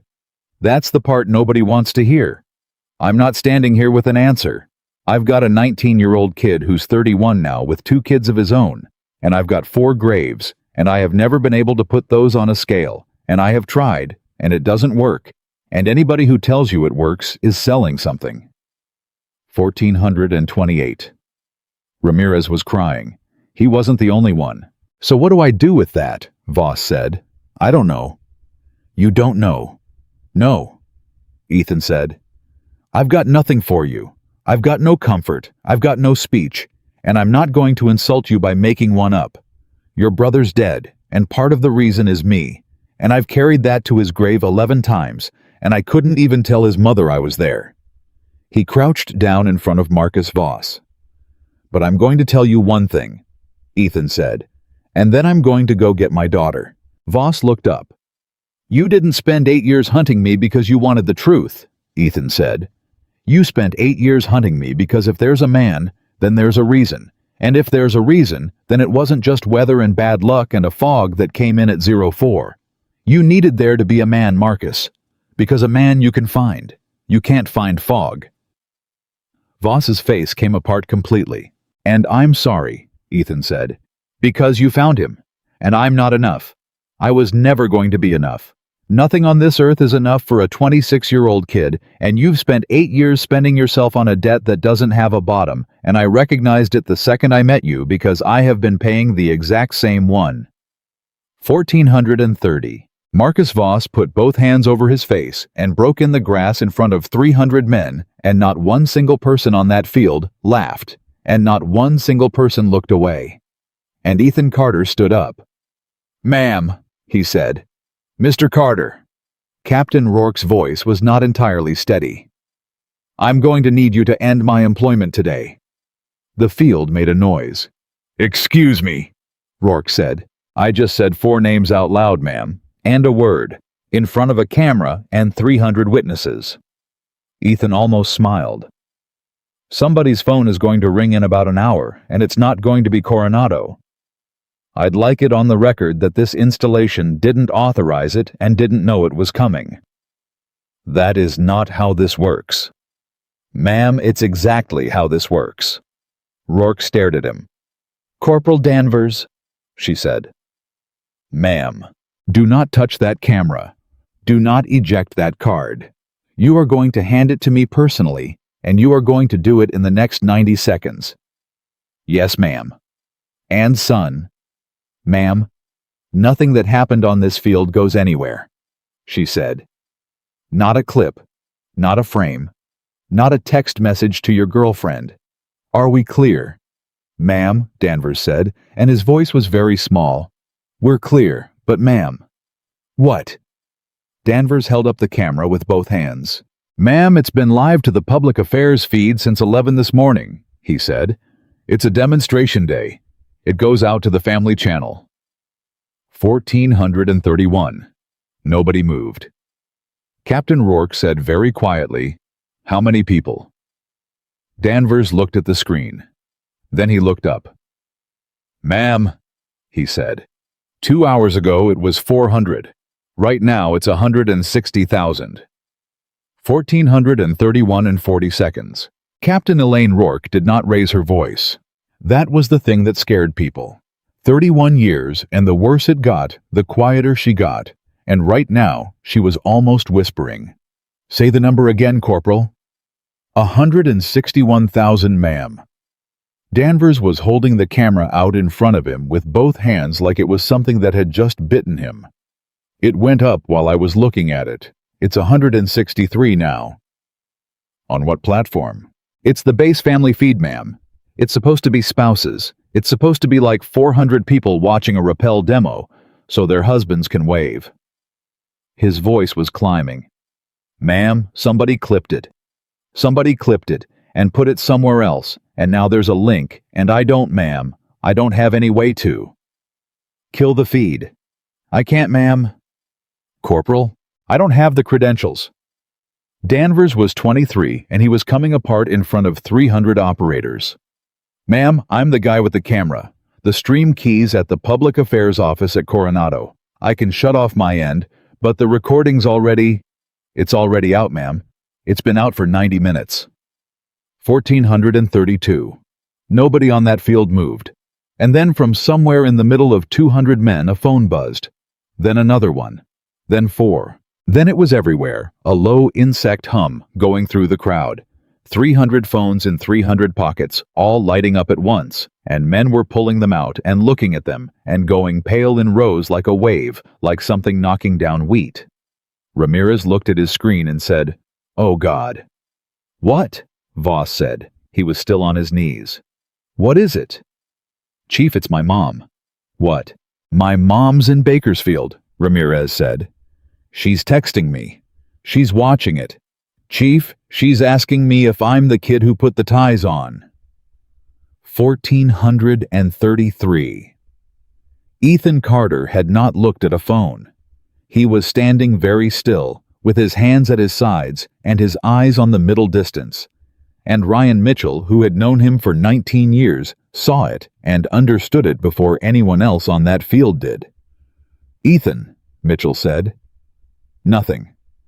"Ethan, look at me. I heard you." "No, look at me." Mitchell got in front of him. "Where's Lily?"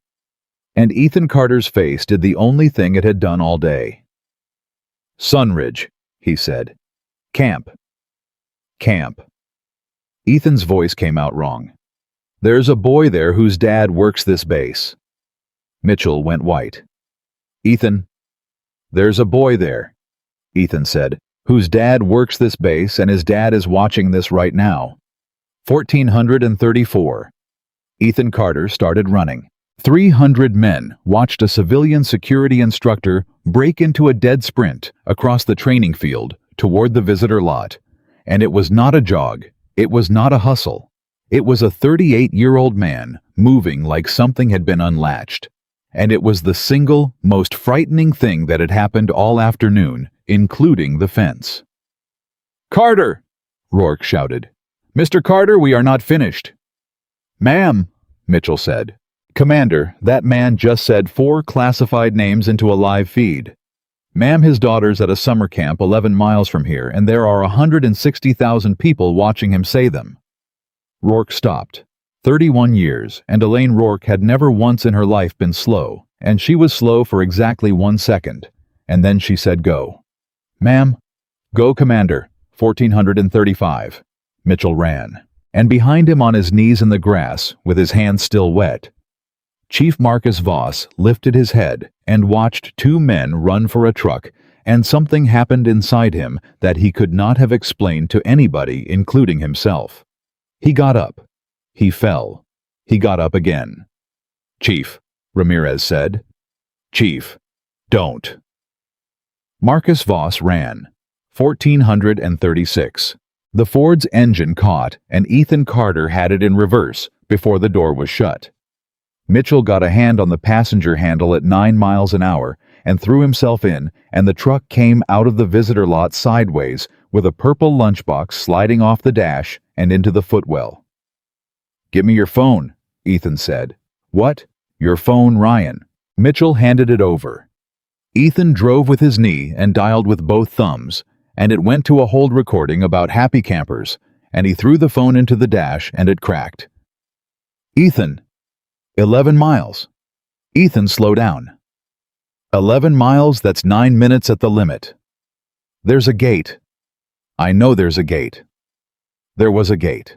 There was also a 19-year-old with a Great Lakes haircut who had been on shift since 0500 and who had watched the entire thing on his phone in the booth for the last 20 minutes. And when a gray Ford came at his barrier arm at 50 miles an hour, he did the fastest thing he had ever done in his life. He hit the switch. The arm went up about 4 inches before the truck went under it. "He's good!" the kid screamed into the radio at nobody, at everybody. "Gate 4. He's good. Let him go. Let him go." 1438. "Talk to me," Mitchell said. "Ethan, talk to me right now, because you've got that thing in your face, and the last time I saw that thing in your face, I had to pull you off a—" "Denise." "What?" "The camp director's name is Denise." Ethan's hands were at 10 and 2 and perfectly still, and the speedometer said 63. "Voss's mother's name is Denise." Mitchell stared at him. "Ethan, that's a coincidence." "I know it's a coincidence."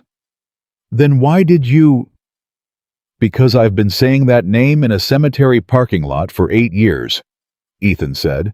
And I said it on the phone at 1:50 this afternoon, and I didn't even hear it. 1439. Back on the field, Captain Rourke had a phone at her ear, and two aides in front of her, and a congressional staffer trying to get her attention, and she was ignoring all three. "No," she said. "No, I am not going to hold. My name is Captain Elaine Rourke. I am the installation commander, and I have a live public affairs stream out of my facility with 160,000 viewers on it, and I need it dark in the next 60 seconds. She listened. "I understand it's an authorization issue." She listened. "Then wake somebody up." She listened. And then Captain Elaine Rourke, 31 years in the United States Navy, said, "What do you mean it's already been done?" 1440. Silence on that field. "Who took it down?" Rourke said. She listened. "I'm asking you who authorized it." She listened. And every man standing near her watched the base commander's face change, and it was a face none of them had ever seen on her. And Ramirez said later that it was the exact face his mother made when the phone rang at 2 in the morning. "Understood," Rourke said. "Yes, understood. Yes, I'll hold the field." She lowered the phone. "Ma'am," her aide said.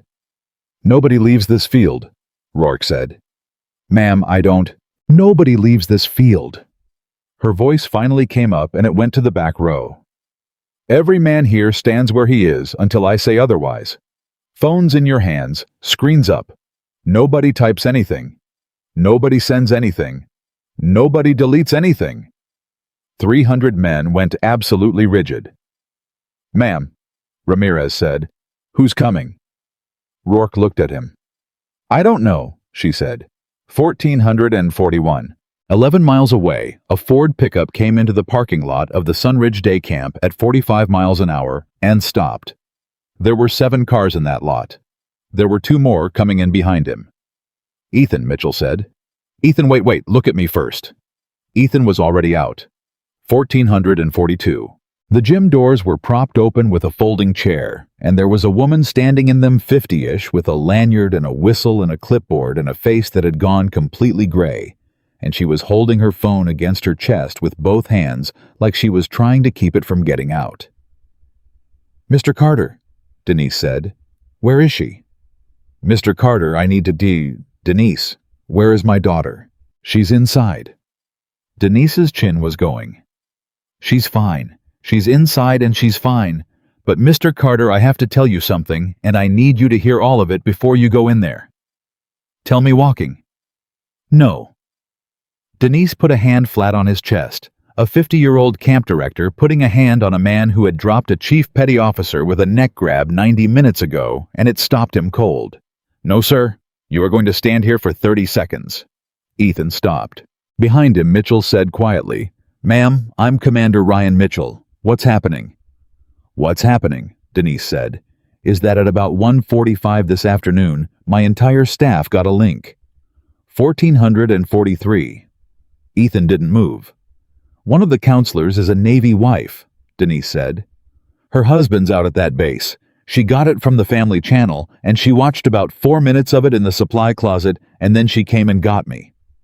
Denise. "And the kids have phones, Mr. Carter." Denise's voice cracked. "The 9-year-olds have phones.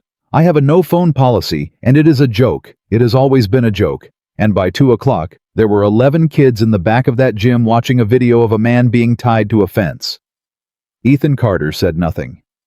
"And one of them was Tyler," Denise said. 1444. "Tyler," Ethan said. "Tyler Boyd." Denise wiped her face with the back of her wrist. "His dad's a civilian tech out there. Contracts. He's not a soldier. He's a guy who fixes radios, and Tyler's been running his mouth in my gym for 3 weeks about your daughter's father, and I did not handle it, and I want that on the record, sir. I did not handle it, and that's mine." "Denise, where's Lily?" "Tyler watched the video," Denise said, "and she started to cry, and she was angry that she was crying, and she kept going anyway." "Tyler watched a man get tied to a fence by his throat," she said, "and Tyler is 9, and about halfway through it, he figured out who it was." 1445. Ethan Carter closed his eyes. "He didn't say anything," Denise said. He just stood up and walked across my gym in front of 40 kids, and he sat down on the floor next to your daughter." Nobody said anything. "And he stayed there," Denise said. "He's still there. They've been sitting on that floor together for 40 minutes, and neither one of them has said a word, and I have not had the heart to move either of them." 1446. Ryan Mitchell turned around and walked 10 feet away and put his hands on his knees. Ethan Carter stood in a doorway with a whistle-lanyard woman's hand still flat on his chest. "Mr. Carter," Denise said, "I have to ask you something." "Ask. Is it real?" "Is what real?" "The video." Denise held up the phone. "There's 160,000 people watching it, sir. My sister in Ohio sent it to me 20 minutes ago, and she doesn't know anything about anything. And there's a man in it saying 4 names and a word, and the comments are going insane, and half of them are saying it's staged, it's an ad, it's a recruiting thing, and the other half are sir, the other half are saying your name." Ethan opened his eyes. "Denise," he said, "take your hand off my chest." She took her hand off his chest. 1447. He walked into that gym. 40 children stopped moving. There is nothing on this earth quieter than 49-year-olds who have decided to be quiet, and Ethan Carter walked into the middle of it with a purple ring around his wrist, and every single one of those kids had seen the video, and every single one of them knew what that ring was. Lily Carter was sitting on the floor by the wall. There was a boy next to her. She looked up. 1448. "Hi, Daddy," she said. And Ethan Carter, who had carried a dead man a mile and a half through fog, who had been tied to a chain-link fence in front of 300 elite operators, and had not made one sound, went down on both knees on a gymnasium floor and could not speak. "Daddy." "Yeah." "Your wrist is purple." "Yeah." "Does it hurt?" And Ethan Carter said, "Yes." 1449. He had never said that to her. Not once. Not in 9 years. Not through the nights he didn't sleep, and not through the 11 trips to Fort Rosecrans, and not through 8 years of every single day. And a lot of people would say that was strength. And Ethan Carter had believed that for a very long time, and he had found out at 1:50 that afternoon in a Ford pickup that it was the single most expensive lie he had ever told. Lily's face crumpled. "I told you," she said. "I know. I told you not to let them be mean to you. I know, baby. I told you." She was hitting his shoulder with a closed fist, a 9-year-old's fist, and it didn't hurt, and it was the worst pain of his life. "I wrote it down. I wrote it down for you. I put it on the box. I read it." "Then why did you let them?" 1450. 40 children. One camp director in a doorway with her hand over her mouth. A Navy commander outside on the asphalt who could hear every word through a propped door and had stopped pretending not to cry 20 seconds ago. And Ethan Carter said the truest thing he had ever said out loud. "Because I thought if I ate it," he said, "it wouldn't get to you." Lily stopped hitting him. "And I was wrong," Ethan said. "Baby, I was so wrong. I've been wrong for years, and I found out about it today, and I drove here as fast as I could." 1451. "Daddy." "Yeah." "Tyler's dad says you're a liar." "I know." "Is that true?" And every adult in that gymnasium stopped breathing because a 9-year-old had just asked the exact question 300 operators had spent an entire afternoon failing to get an answer to. Ethan Carter looked at his daughter. "No," he said. Lily nodded once. That was it. That was all. She nodded once the way you nod at something you already knew and just needed to hear. And Denise put her back against the doorframe and slid down about 4 inches. "Okay," Lily said. 1452. And then a small voice said, "Mr. Carter." Ethan turned his head. Tyler Boyd was 9 years old, and he had a bowl haircut and a camp shirt 2 sizes too big, and his face was the color of a sheet, and he had been sitting on that floor for 41 minutes. "Yeah, son. I said stuff about you. I heard." To Lily. Tyler's whole body was shaking. "I said stuff about you to Lily for like 3 weeks, and I said it in front of everybody, and I said you were a coward."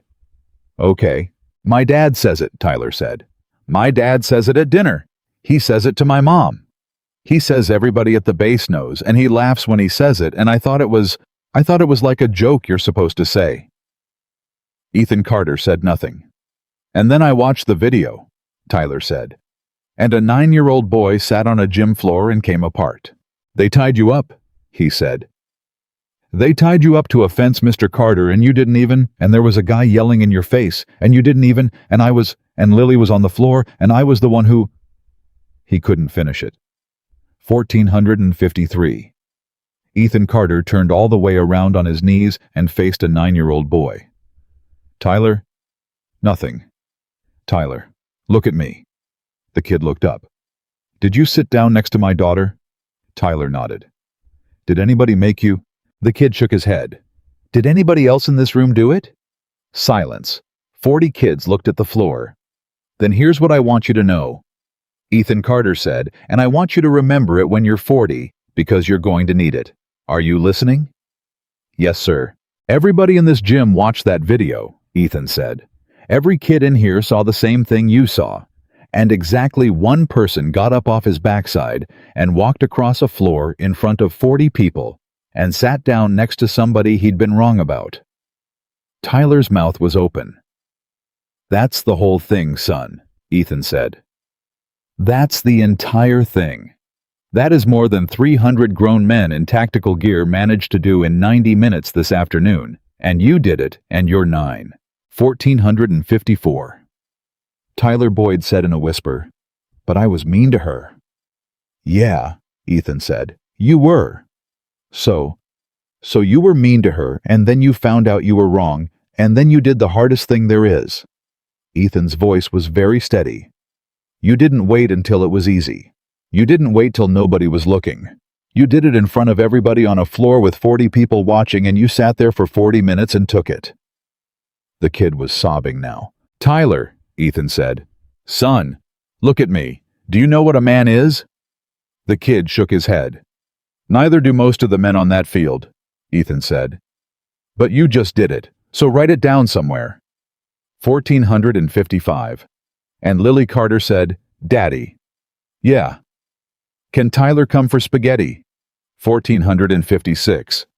Ryan Mitchell, standing in a doorway of a gymnasium in a ruined khaki uniform, made a sound like something coming out of a wall. "Baby," Ethan said. "He's been sitting here the whole time," Lily said. "And his dad says mean stuff at dinner, so probably dinner's bad at his house." Nobody moved. "Yeah," Ethan Carter said. "Yeah, Tyler can come for spaghetti." 1457. And then from the parking lot a car door slammed. Denise turned around and said, "Oh no." "Who is it?" Mitchell said. "That's Craig Boyd," Denise said. 1458. Tyler Boyd's father came across that asphalt at a walk that was not a walk, and he was 5'9" and about 190 pounds, and he had a company polo on and a badge on his belt, and his face was a color that people's faces are not supposed to be. "Tyler." The gym went silent. "Tyler, get out here, now!" Tyler didn't move. He'd gone rigid all the way through the specific rigid of a kid who knows exactly what that voice means, and Ethan Carter watched a 9-year-old do that and felt something happen in his chest that had not happened in 8 years. Ryan Mitchell stepped into the doorway and filled it. "Sir," Mitchell said, "you want to slow down." "Who the hell are you?" "Commander Ryan Mitchell, United States Navy, and you're going to want to take about 4 steps back. That's my son in there." "I understand that." "You do not understand anything." 1459.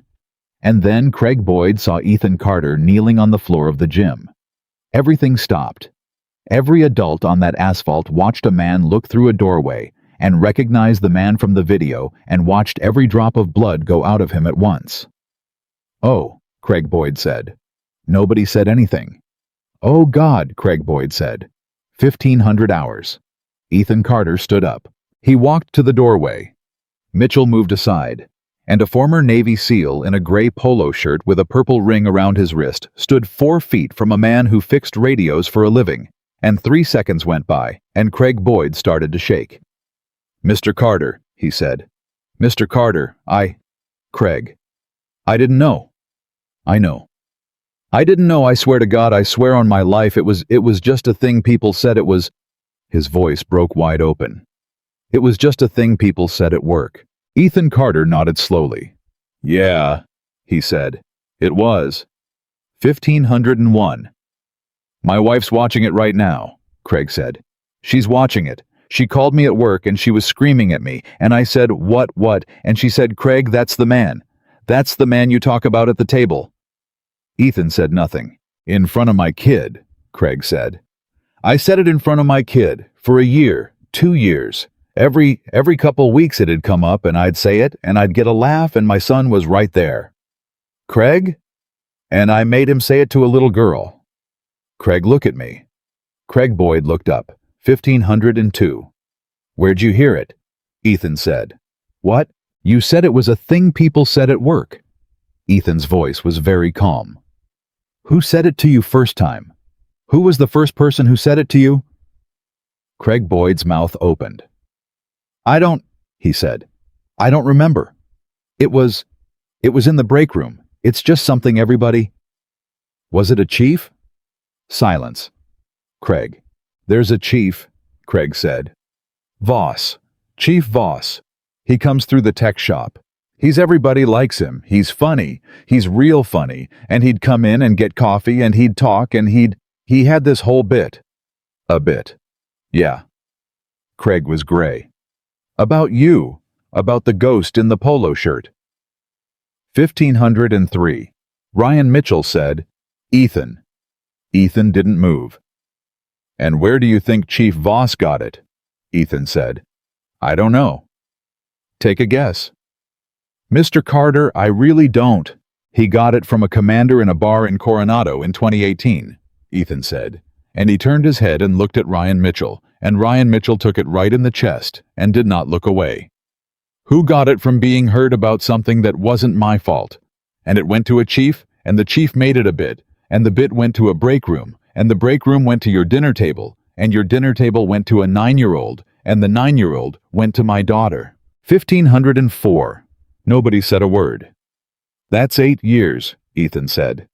"That's 8 years and 4 men, and not one of them ever hated me. Not one. That's what nobody understands about this. Ryan didn't hate me. Voss didn't hate me. He was grieving. You don't hate me. You were getting a laugh in a break room on a Tuesday. And your son didn't hate my daughter. He was repeating his dad."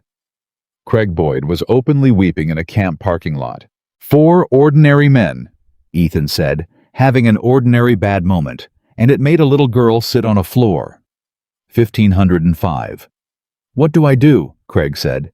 "Mr. Carter, tell me what to do." "Go get your son." "What?"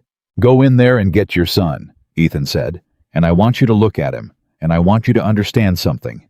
That kid did the bravest thing anybody's done in the state of California today, including me. And you're going to walk in there, and he's going to think he's in trouble, because that's what he thinks when you yell his name." Craig Boyd made a sound. "So you fix that," Ethan said. "Right now, in front of 40 kids, because that's where you broke it, so that's where it gets fixed." 1506. And Craig Boyd walked into that gymnasium and got down on the floor in front of his 9-year-old son and 40 other children and said, Tyler, buddy, I'm so sorry." And Denise turned around and walked into a supply closet and shut the door. 1508. Out on the asphalt, Ryan Mitchell said, "Ethan, don't." "Ethan, I have to say it." "Ryan, I swear to God, if you apologize to me one more time today, I'm going to put you in that hedge." Mitchell laughed. It came out of him wrong and wet. "Okay," he said. "Good. Ethan?" "What?" And Ryan Mitchell said, "Your phone's ringing." 1509. Ethan Carter took his phone out of his pocket. The screen said, "No caller ID." Neither man moved. "Don't answer that," Mitchell said. It rang. "Ethan, Do not answer that. It rang. That's them, Mitchell said. You know that's them. You said 4 names and ashfall on a live feed in front of 160,000 people. And that is the drawer, Ethan. That is the drawer calling. And once you pick that up, you are on a road you cannot get off of. It rang. Ethan Carter looked through the propped gym door. Lily was sitting on the floor next to a boy and his father, and she was patting Tyler Boyd on the back with one hand, 9 years old, patting a crying kid on the back like she'd been doing it her whole life. 1510. Ethan answered it. Carter. He listened. Ryan Mitchell watched his face and saw nothing, and then saw something, and then saw a thing he had not seen on Ethan Carter's face since a corridor outside a briefing room 8 years ago. Say that again, Ethan said. He listened. No, Ethan said. No, I heard you.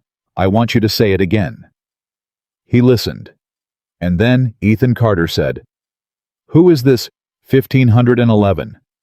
Mitchell said, Ethan. Ethan what? Ethan held up one finger. Ma'am, he said, I've never spoken to you before in my life. He listened. Because you've called me twice, Ethan said. 2019 and 2022. And both times you said the same 11 words and hung up, and I've had 8 years to think about your voice. He listened. And then something happened that Ryan Mitchell would think about for the rest of his life. Ethan Carter sat down. Right there. On the curb of a summer camp parking lot. A man who had stood through everything that day, who had not so much as leaned on a fence, sat down on a curb with a phone against his ear, like his legs had quit. Say it one more time, he said. 1512. Ethan, Mitchell said. Ethan, you're scaring me. Ethan Carter lowered the phone. He looked at it. Then he looked up at his oldest friend, and his voice came out of somewhere very far away. It's not the drawer, he said. What? It's not them, Ryan. Then who is it? And Ethan Carter said, It's Sarah Reyes. 1513. Ryan Mitchell stopped breathing. Danny's wife, Ethan said. Danny's wife just watched 160,000 people find out her husband's name. Oh, God. She's been watching it for an hour. Ethan, she saw a man on a fence. Ethan said, Say her husband is not a coat, in front of the world. He put both hands over his face. Ryan, he said. She's been calling that number since 2019. 1514. Mitchell went down on the curb next to him. What? It was never the Navy, Ethan said. It was never a building with a drawer. It was never anybody's office. Ethan, what are you? The reporter in 2019, Ethan said. The book guy in 2022. They didn't get shut down by a spook. They got a phone call from a 39-year-old widow in Chula Vista who told them to leave the Reyes family alone, and they left the Reyes family alone because that's what human beings do when a widow calls them. Mitchell's mouth was open. And then she called me, Ethan said. And she said 11 words, and she hung up because she couldn't do more than 11. What were the words? 1515. And Ethan Carter said, Mr. Carter, we handled it. Have a good evening. That's 10, Mitchell said stupidly. I've been counting wrong for 8 years, Ethan said. I've been counting a lot of things wrong. He looked at the phone in his hand. She's still on the line, he said. What? She's still on the line, Ryan? I didn't hang up. 1516. Ryan Mitchell said very quietly, What does she want? And Ethan Carter, sitting on a curb outside a summer camp with a purple ring around his wrist, and his daughter 20 feet away patting a crying boy on the back, put the phone back against his ear. Sarah, he said, say it one more time, please.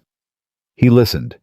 And then Ethan Carter said the last thing anybody at Sunridge Day Camp heard him say that afternoon. You want me to come now? 1517. Yes, Sarah Reyes said. I want you to come now. Ethan Carter sat on that curb and did not answer. Ethan, I'm here. 8 years, she said. 8 years you've been coming to that cemetery at 6 in the morning like a burglar. 8 years you've been driving past my street and not stopping. I know your truck, Ethan. I have known your truck since 2019. Ethan closed his eyes. You've seen me, he said. I've seen you 11 times. Sarah. 11, she said. The same number as the graves you go stand over. You want to tell me that's a coincidence because I don't think it is. I think you counted. 1,518. Sarah, I can't. You can. There are rules about don't. Her voice came through that phone like a hand. Don't you dare say the word classified to me. Do not. I got that word at my kitchen table from 2 men in dress blues when I was 31 years old and 11 weeks pregnant, and I have hated that word every day since. And if you say it to me right now, Ethan Carter, I will never speak to you again as long as I live. Ryan Mitchell, sitting on the curb, put his face in his hands. 11 weeks, Ethan said. Silence. Sarah. Yes. 11 weeks pregnant. Yes. 1,519. Ethan Carter stood up off that curb so fast, the phone almost went out of his hand. You never told me. You never asked. Sarah, you never asked me anything, she said, and it broke all of it. 8 years of it came out through a phone speaker in a summer camp parking lot. You came to my house once. Once, Ethan, April of 2018. You stood on my porch and you said 4 words and you left, and I have replayed those 4 words 900 times. I remember what I said. Say them. Sarah, don't. Say them. And Ethan Carter said, I'm sorry, he's gone. 1,520. That's it, Sarah Reyes said. That's everything I got. That's the whole account. 8 years and 4 words and a truck I see in a parking lot twice a year.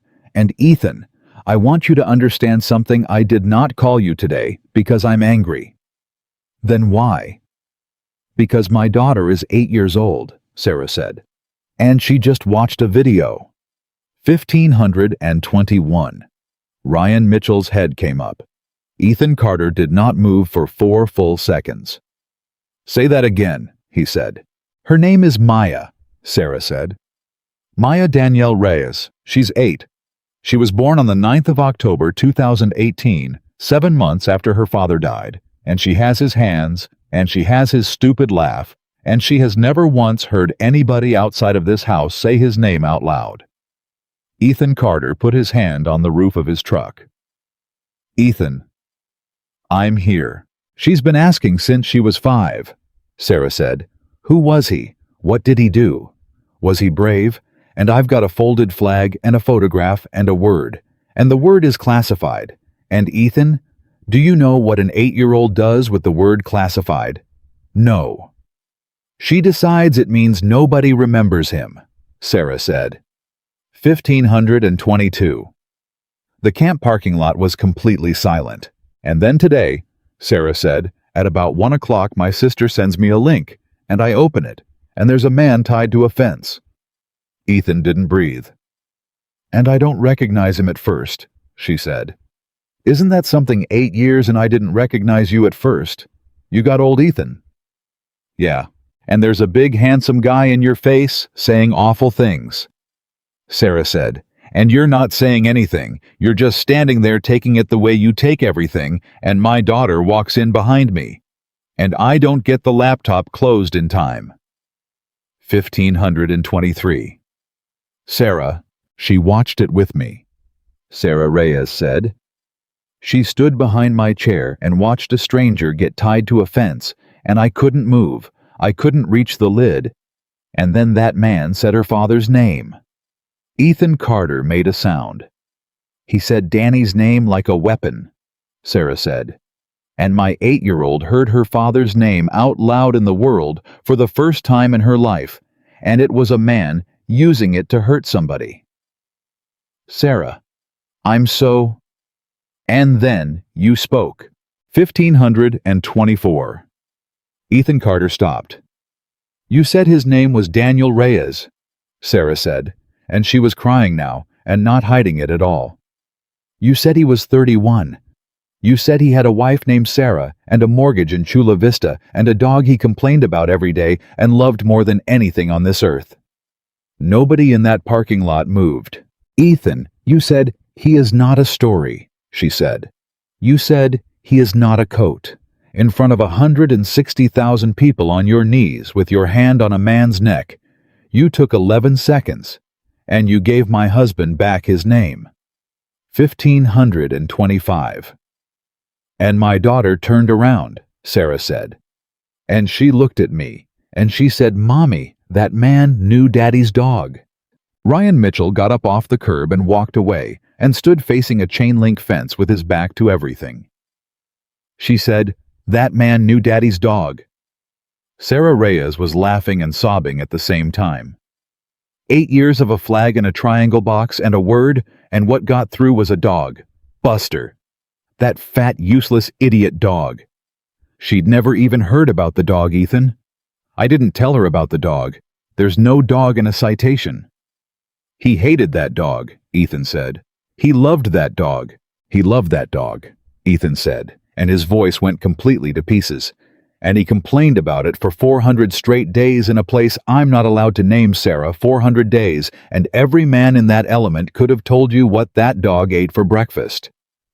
1,526. Come now, Sarah Reyes said. Sarah, come now, today, right now. Because my daughter is sitting on my kitchen floor asking me who the man on the fence is, and I do not have an answer. And I have not had an answer for 8 years.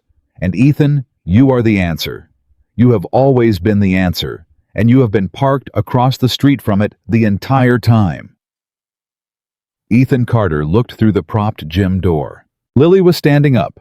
She had Tyler Boyd by the hand, and she was pulling him toward his father, who was still on the floor. And she was saying something Ethan couldn't hear, and 40 children were watching. Sarah, he said, I have my daughter. Bring her. Silence. Bring her, Sarah Reyes said. Ethan, bring your daughter. Bring her to my house. Right now. 1,528. Ethan hung up. Ryan Mitchell turned around. Ethan, don't. You can't do this. Ryan, you cannot go to that house, Mitchell said. He was shaking. Ethan, listen to me for 1 second. What are you going to say to an 8-year-old? What are you actually going to say? Because there is a version of this where you get in that truck and you drive over there and you sit down at that woman's table and you look at a little girl who has her father's hands and she asks you how he died. I know. And you'll tell her. I know. You'll tell her, Ethan? Mitchell's voice went up over the whole lot. You've been holding it for 8 years and you're at about 0 right now, and she is going to ask you and you are going to open your mouth, and there is no version of that answer that isn't a federal crime, and there is no version of that answer that a child can carry. 1,529. Ethan Carter stood absolutely still. You want to know what I'm going to tell her? He said. Yes, I'm going to tell her about the dog. Mitchell stopped. I'm going to sit down at that table, Ethan said, and I'm going to tell an 8-year-old that her father was so annoying about that dog that a grown man in a very bad place once threatened to shoot him over it. I'm going to tell her he sang Springsteen wrong on purpose for 400 days because he found out it made me crazy. I'm going to tell her he kept a photograph of her mother in a plastic bag, and he took it out so many times the face wore off, and he still took it out because he knew what was supposed to be there. Mitchell's mouth was open. I'm going to tell her he was funny, Ethan said. Ryan, that's the whole thing. Nobody ever told that kid her father was funny. They gave her a flag. 1,530. That's not classified, Mitchell said. No, Ethan said. It's not. Ethan, that's 8 years, Ethan said. 8 years I've been sitting on a secret. And this morning I found out my daughter's been sitting on a gym floor because of it, and about 10 minutes ago I found out Danny's daughter thinks nobody remembers him.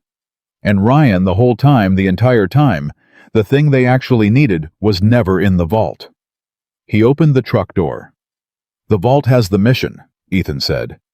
"The vault doesn't have the dog." 1531. "Daddy?"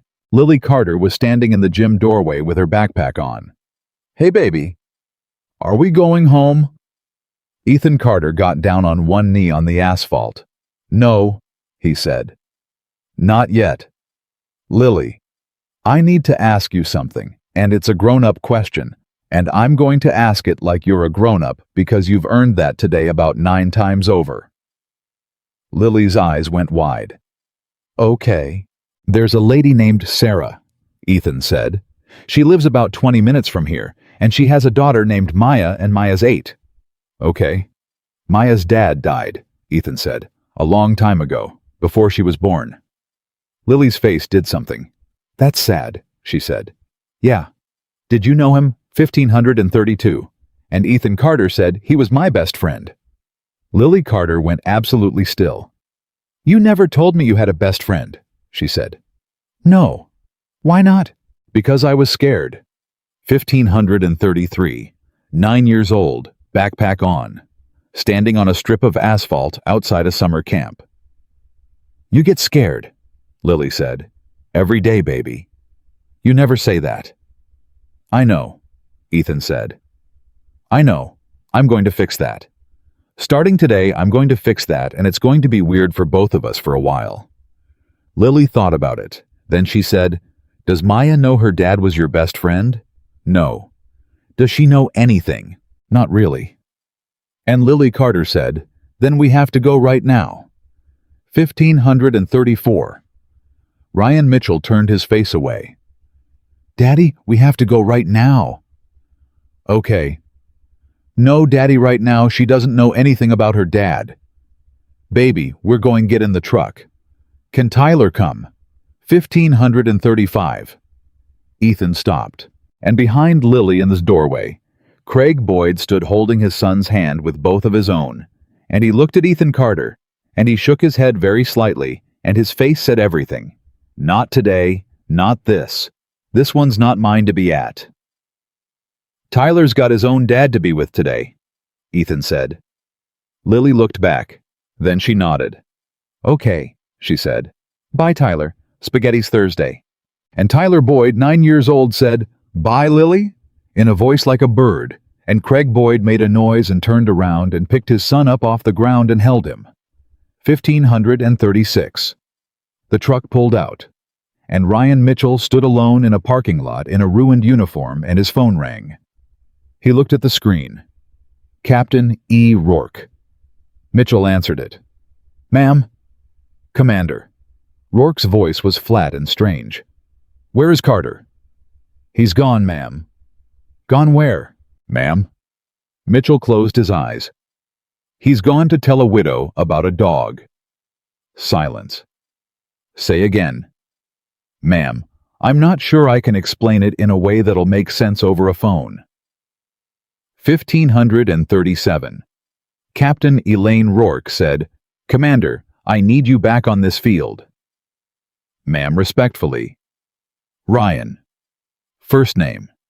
From a woman who had never used a first name in 31 years. "Get back on this field, now." Mitchell's stomach dropped. "Ma'am, what's happening?" "There are 2 vehicles at my gate," Rourke said. "They came from Coronado. They got here in 19 minutes, which is not possible, and nobody in them is wearing a uniform." "Ma'am."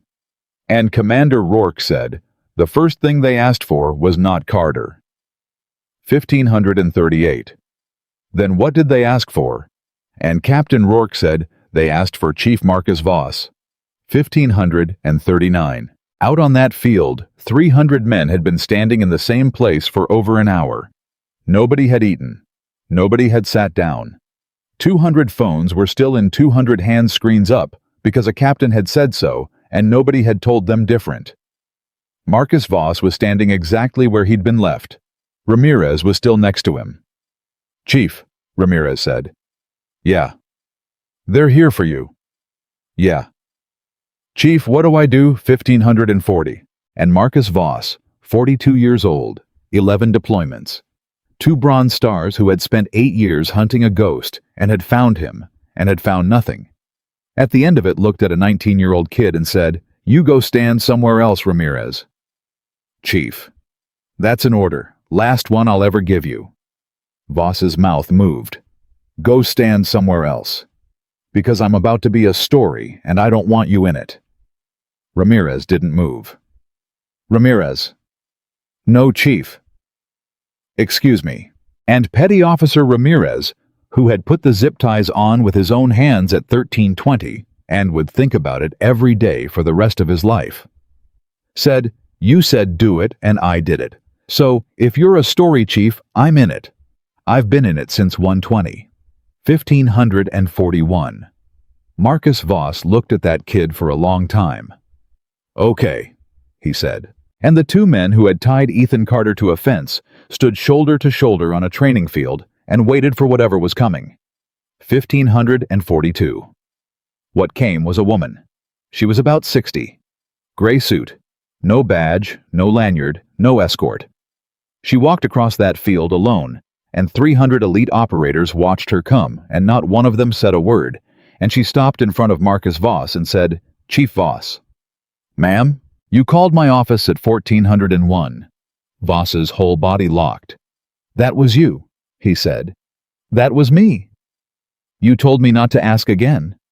"That's right." 1543.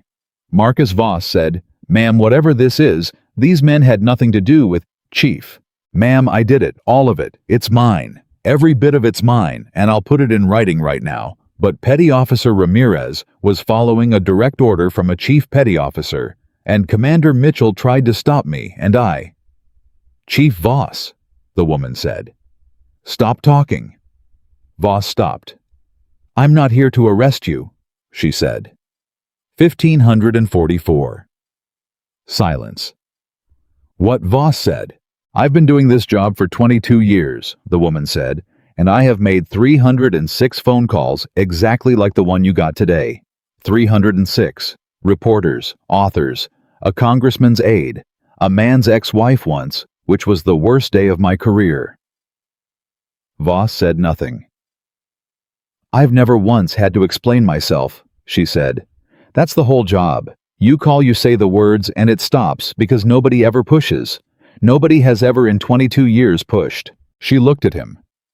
"And at 1401 this afternoon," she said, "a Chief Petty Officer pushed.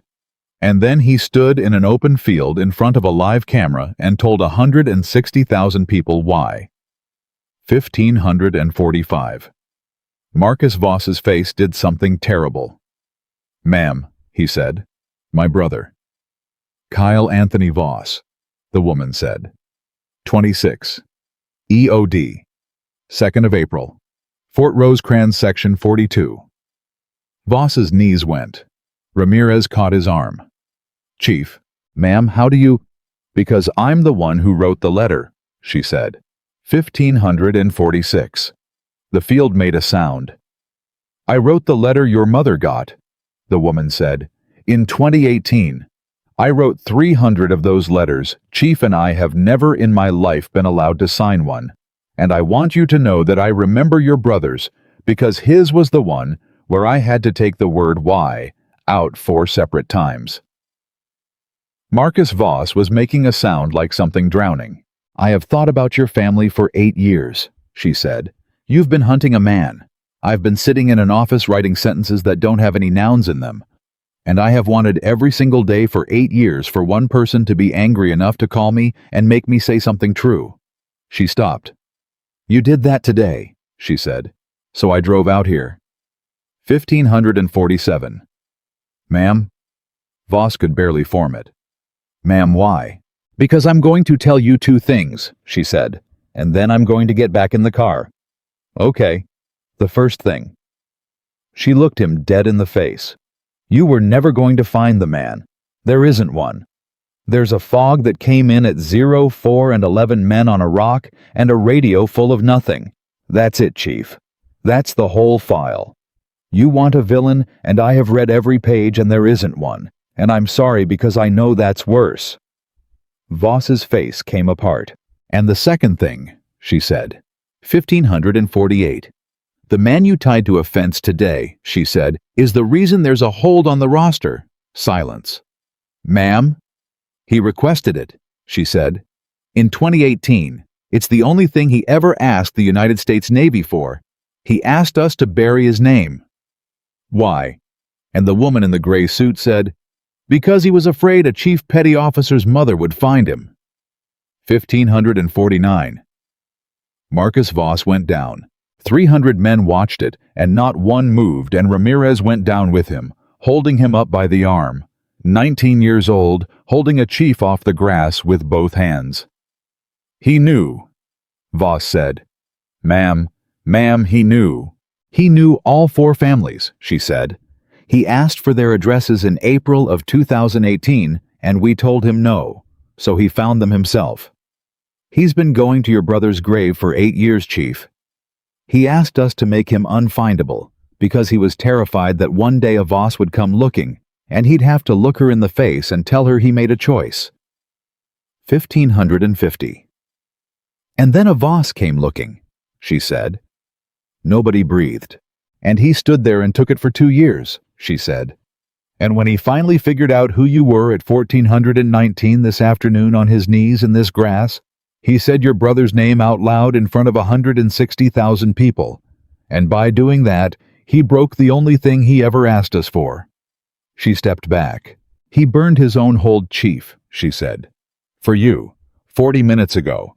He knew exactly what it cost, and he did it anyway, because you needed to hear the names out loud, and he was the only man on earth who could say them. 1551.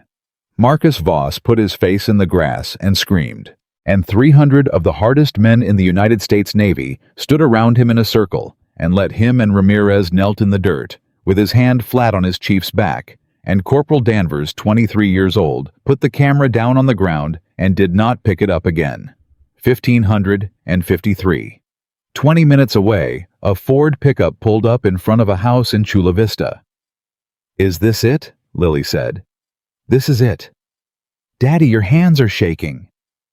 I know, baby. That's okay, Lily said. Mine are too. 1554. The door opened before he got to it. Sarah Reyes was 39 years old, and she had been crying for 2 hours, and she stood in a doorway and looked at a man she had not seen since April of 2018. You came, she said. You called. 8 years, Ethan. I know. And Sarah Reyes hit him. 1555. Once in the chest with the flat of her hand, and it wasn't a slap, it was something older than that, and then she grabbed 2 fistfuls of a gray polo shirt, and she held on. 8 years, she said into his chest. I know. You don't get to do that to people. I know. He would be so angry at you, she said. Ethan, he would be so angry, he'd have driven to your house and kicked your door in, and you know it, and you did it anyway. You did the one thing. I know. Then why? 1556. And Ethan Carter said, because I thought if you saw my face, you'd see the last thing he ever saw. Sarah Reyes stopped. And I couldn't do that to you, Ethan said. So I stayed in the parking lot. Every year. For 8 years. Because I thought staying away was a gift. 1557. Sarah stepped back. Ethan, she said. Look down. He looked down. There was an 8-year-old girl standing behind her mother's leg, with her father's hands, and her father's stupid laugh, nowhere on her face because she was not laughing. She was staring up at a man she had watched get tied to a fence.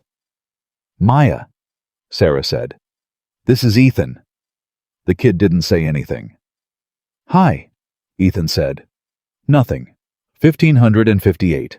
And then Maya Reyes said in the smallest voice in the world, Did you know my dad? Ethan Carter got down on the floor of that doorway.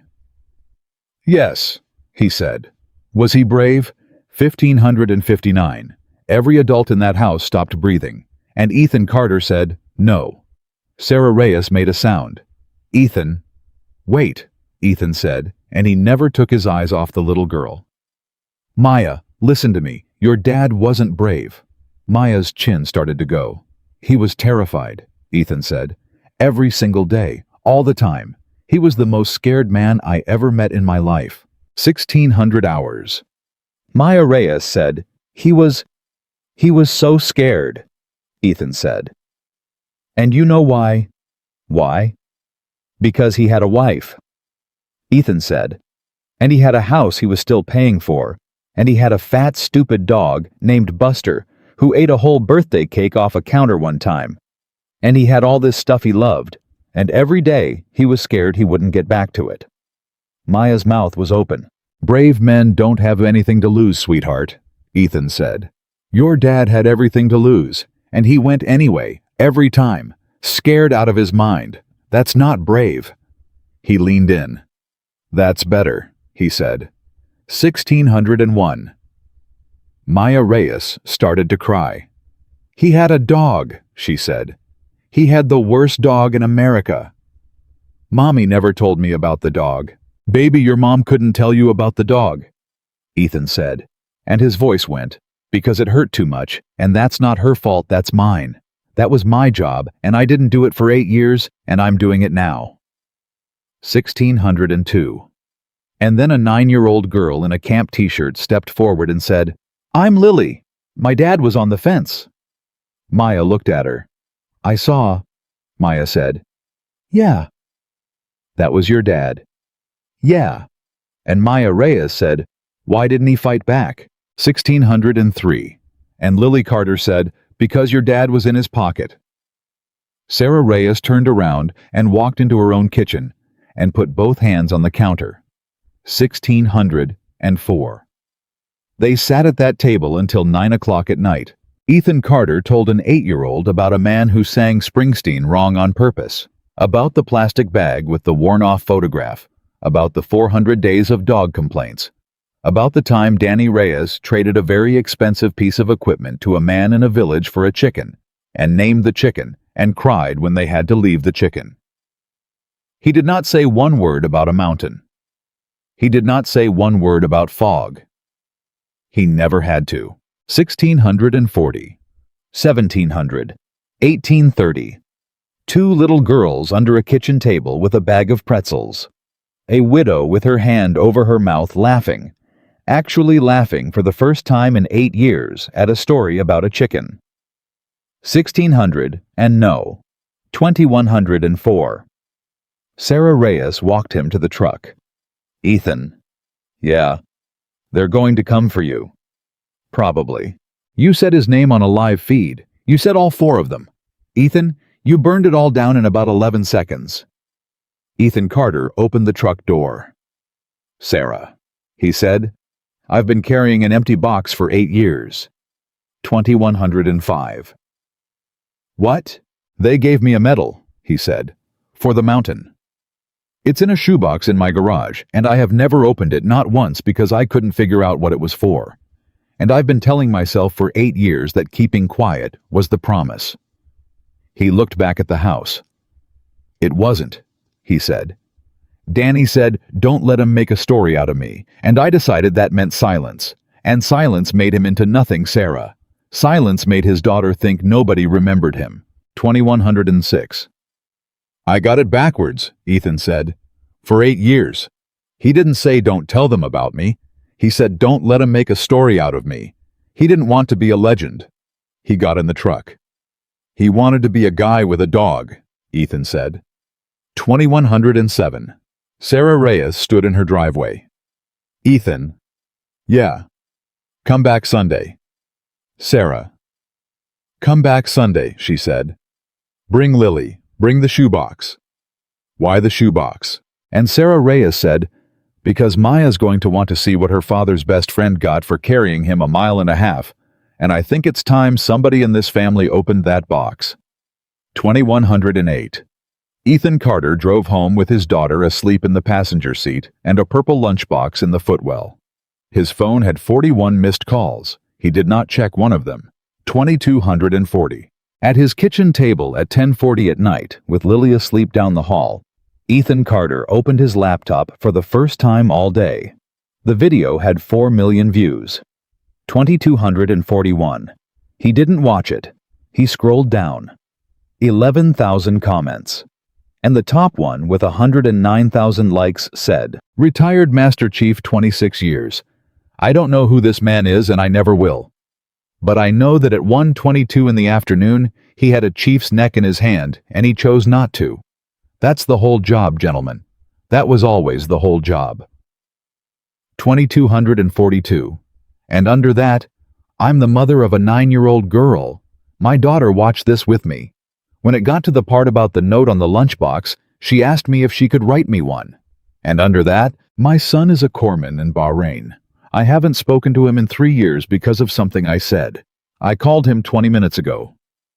And under that, posted at 21:52 from an account with no photograph and no followers, "I'm the guy who put the ties on." 2,243. Ethan Carter stopped scrolling.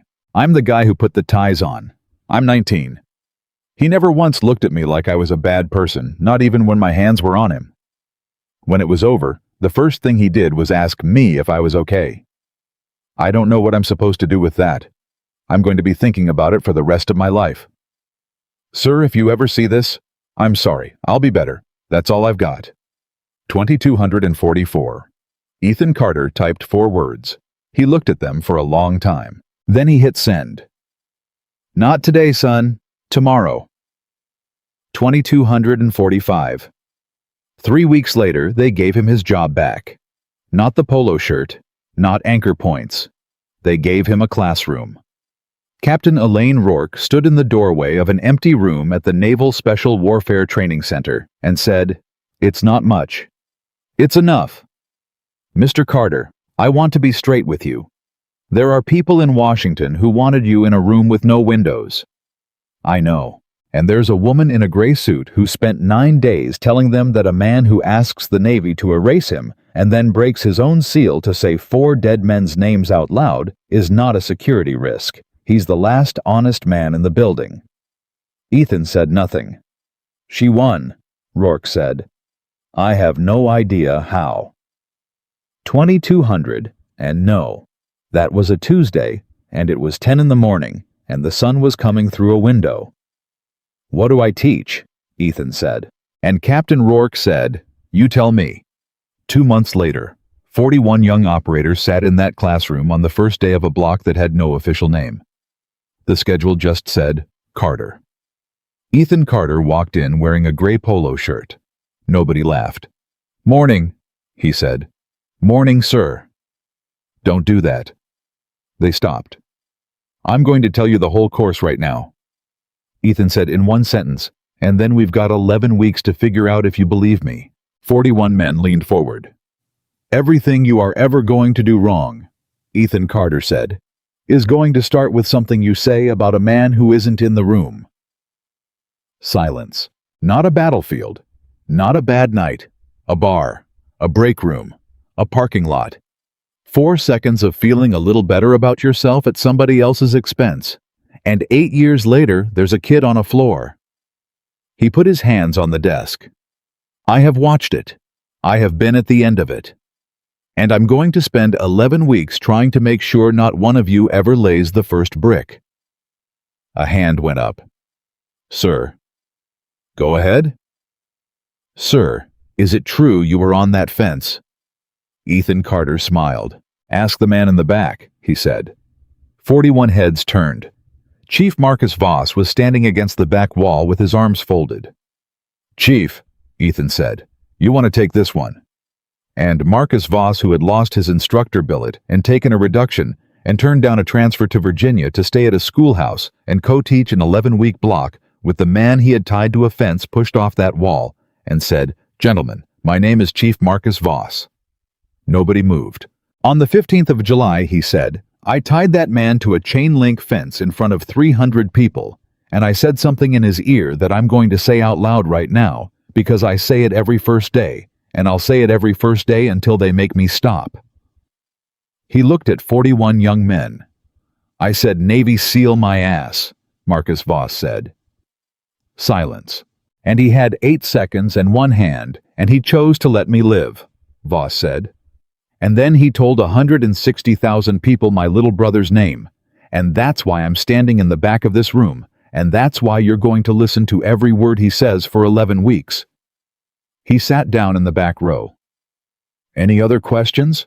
Ethan said. Nobody had any. The following spring, on the 2nd of April, at 10 in the morning, a woman named Denise Voss walked into Section 42 at Fort Rosecrans National Cemetery with a handful of little yellow fabric flowers. And there was a man standing at her son's grave. He didn't leave. For 8 years at 6 in the morning, he had always left. He didn't leave. He turned around, and he took off his sunglasses, and he said, "Ma'am, my name is Ethan Carter. I knew about your son. I've been coming here for 9 years, and I've never had the courage to be here when you were." Denise Voss looked at him for a long time, and then she said, "I know who you are. My boy Marcus talks about you every Sunday." She put the flowers down. "Well," she said, "you're late, Mr. Carter." "Ma'am, I'm sorry." 9 years late, she said. "So you'd better start talking." And they stood at that grave for 2 hours, and Ethan Carter told Denise Voss about a 26-year-old kid she'd raised, and about 4 names, and about fog, and he told her the only true thing there was, which was that nobody had made it happen, and there was no man to hate, and her son had died in weather. And a woman who had waited 9 years for a villain got nothing, and it was somehow enough, because Ethan Carter had learned the thing that took him 8 years and a chain-link fence, and a 9-year-old on a gym floor to learn, and he had it now, and he never let it go again for the rest of his life. A man is not what he survived. A man is what he says about the people who didn't.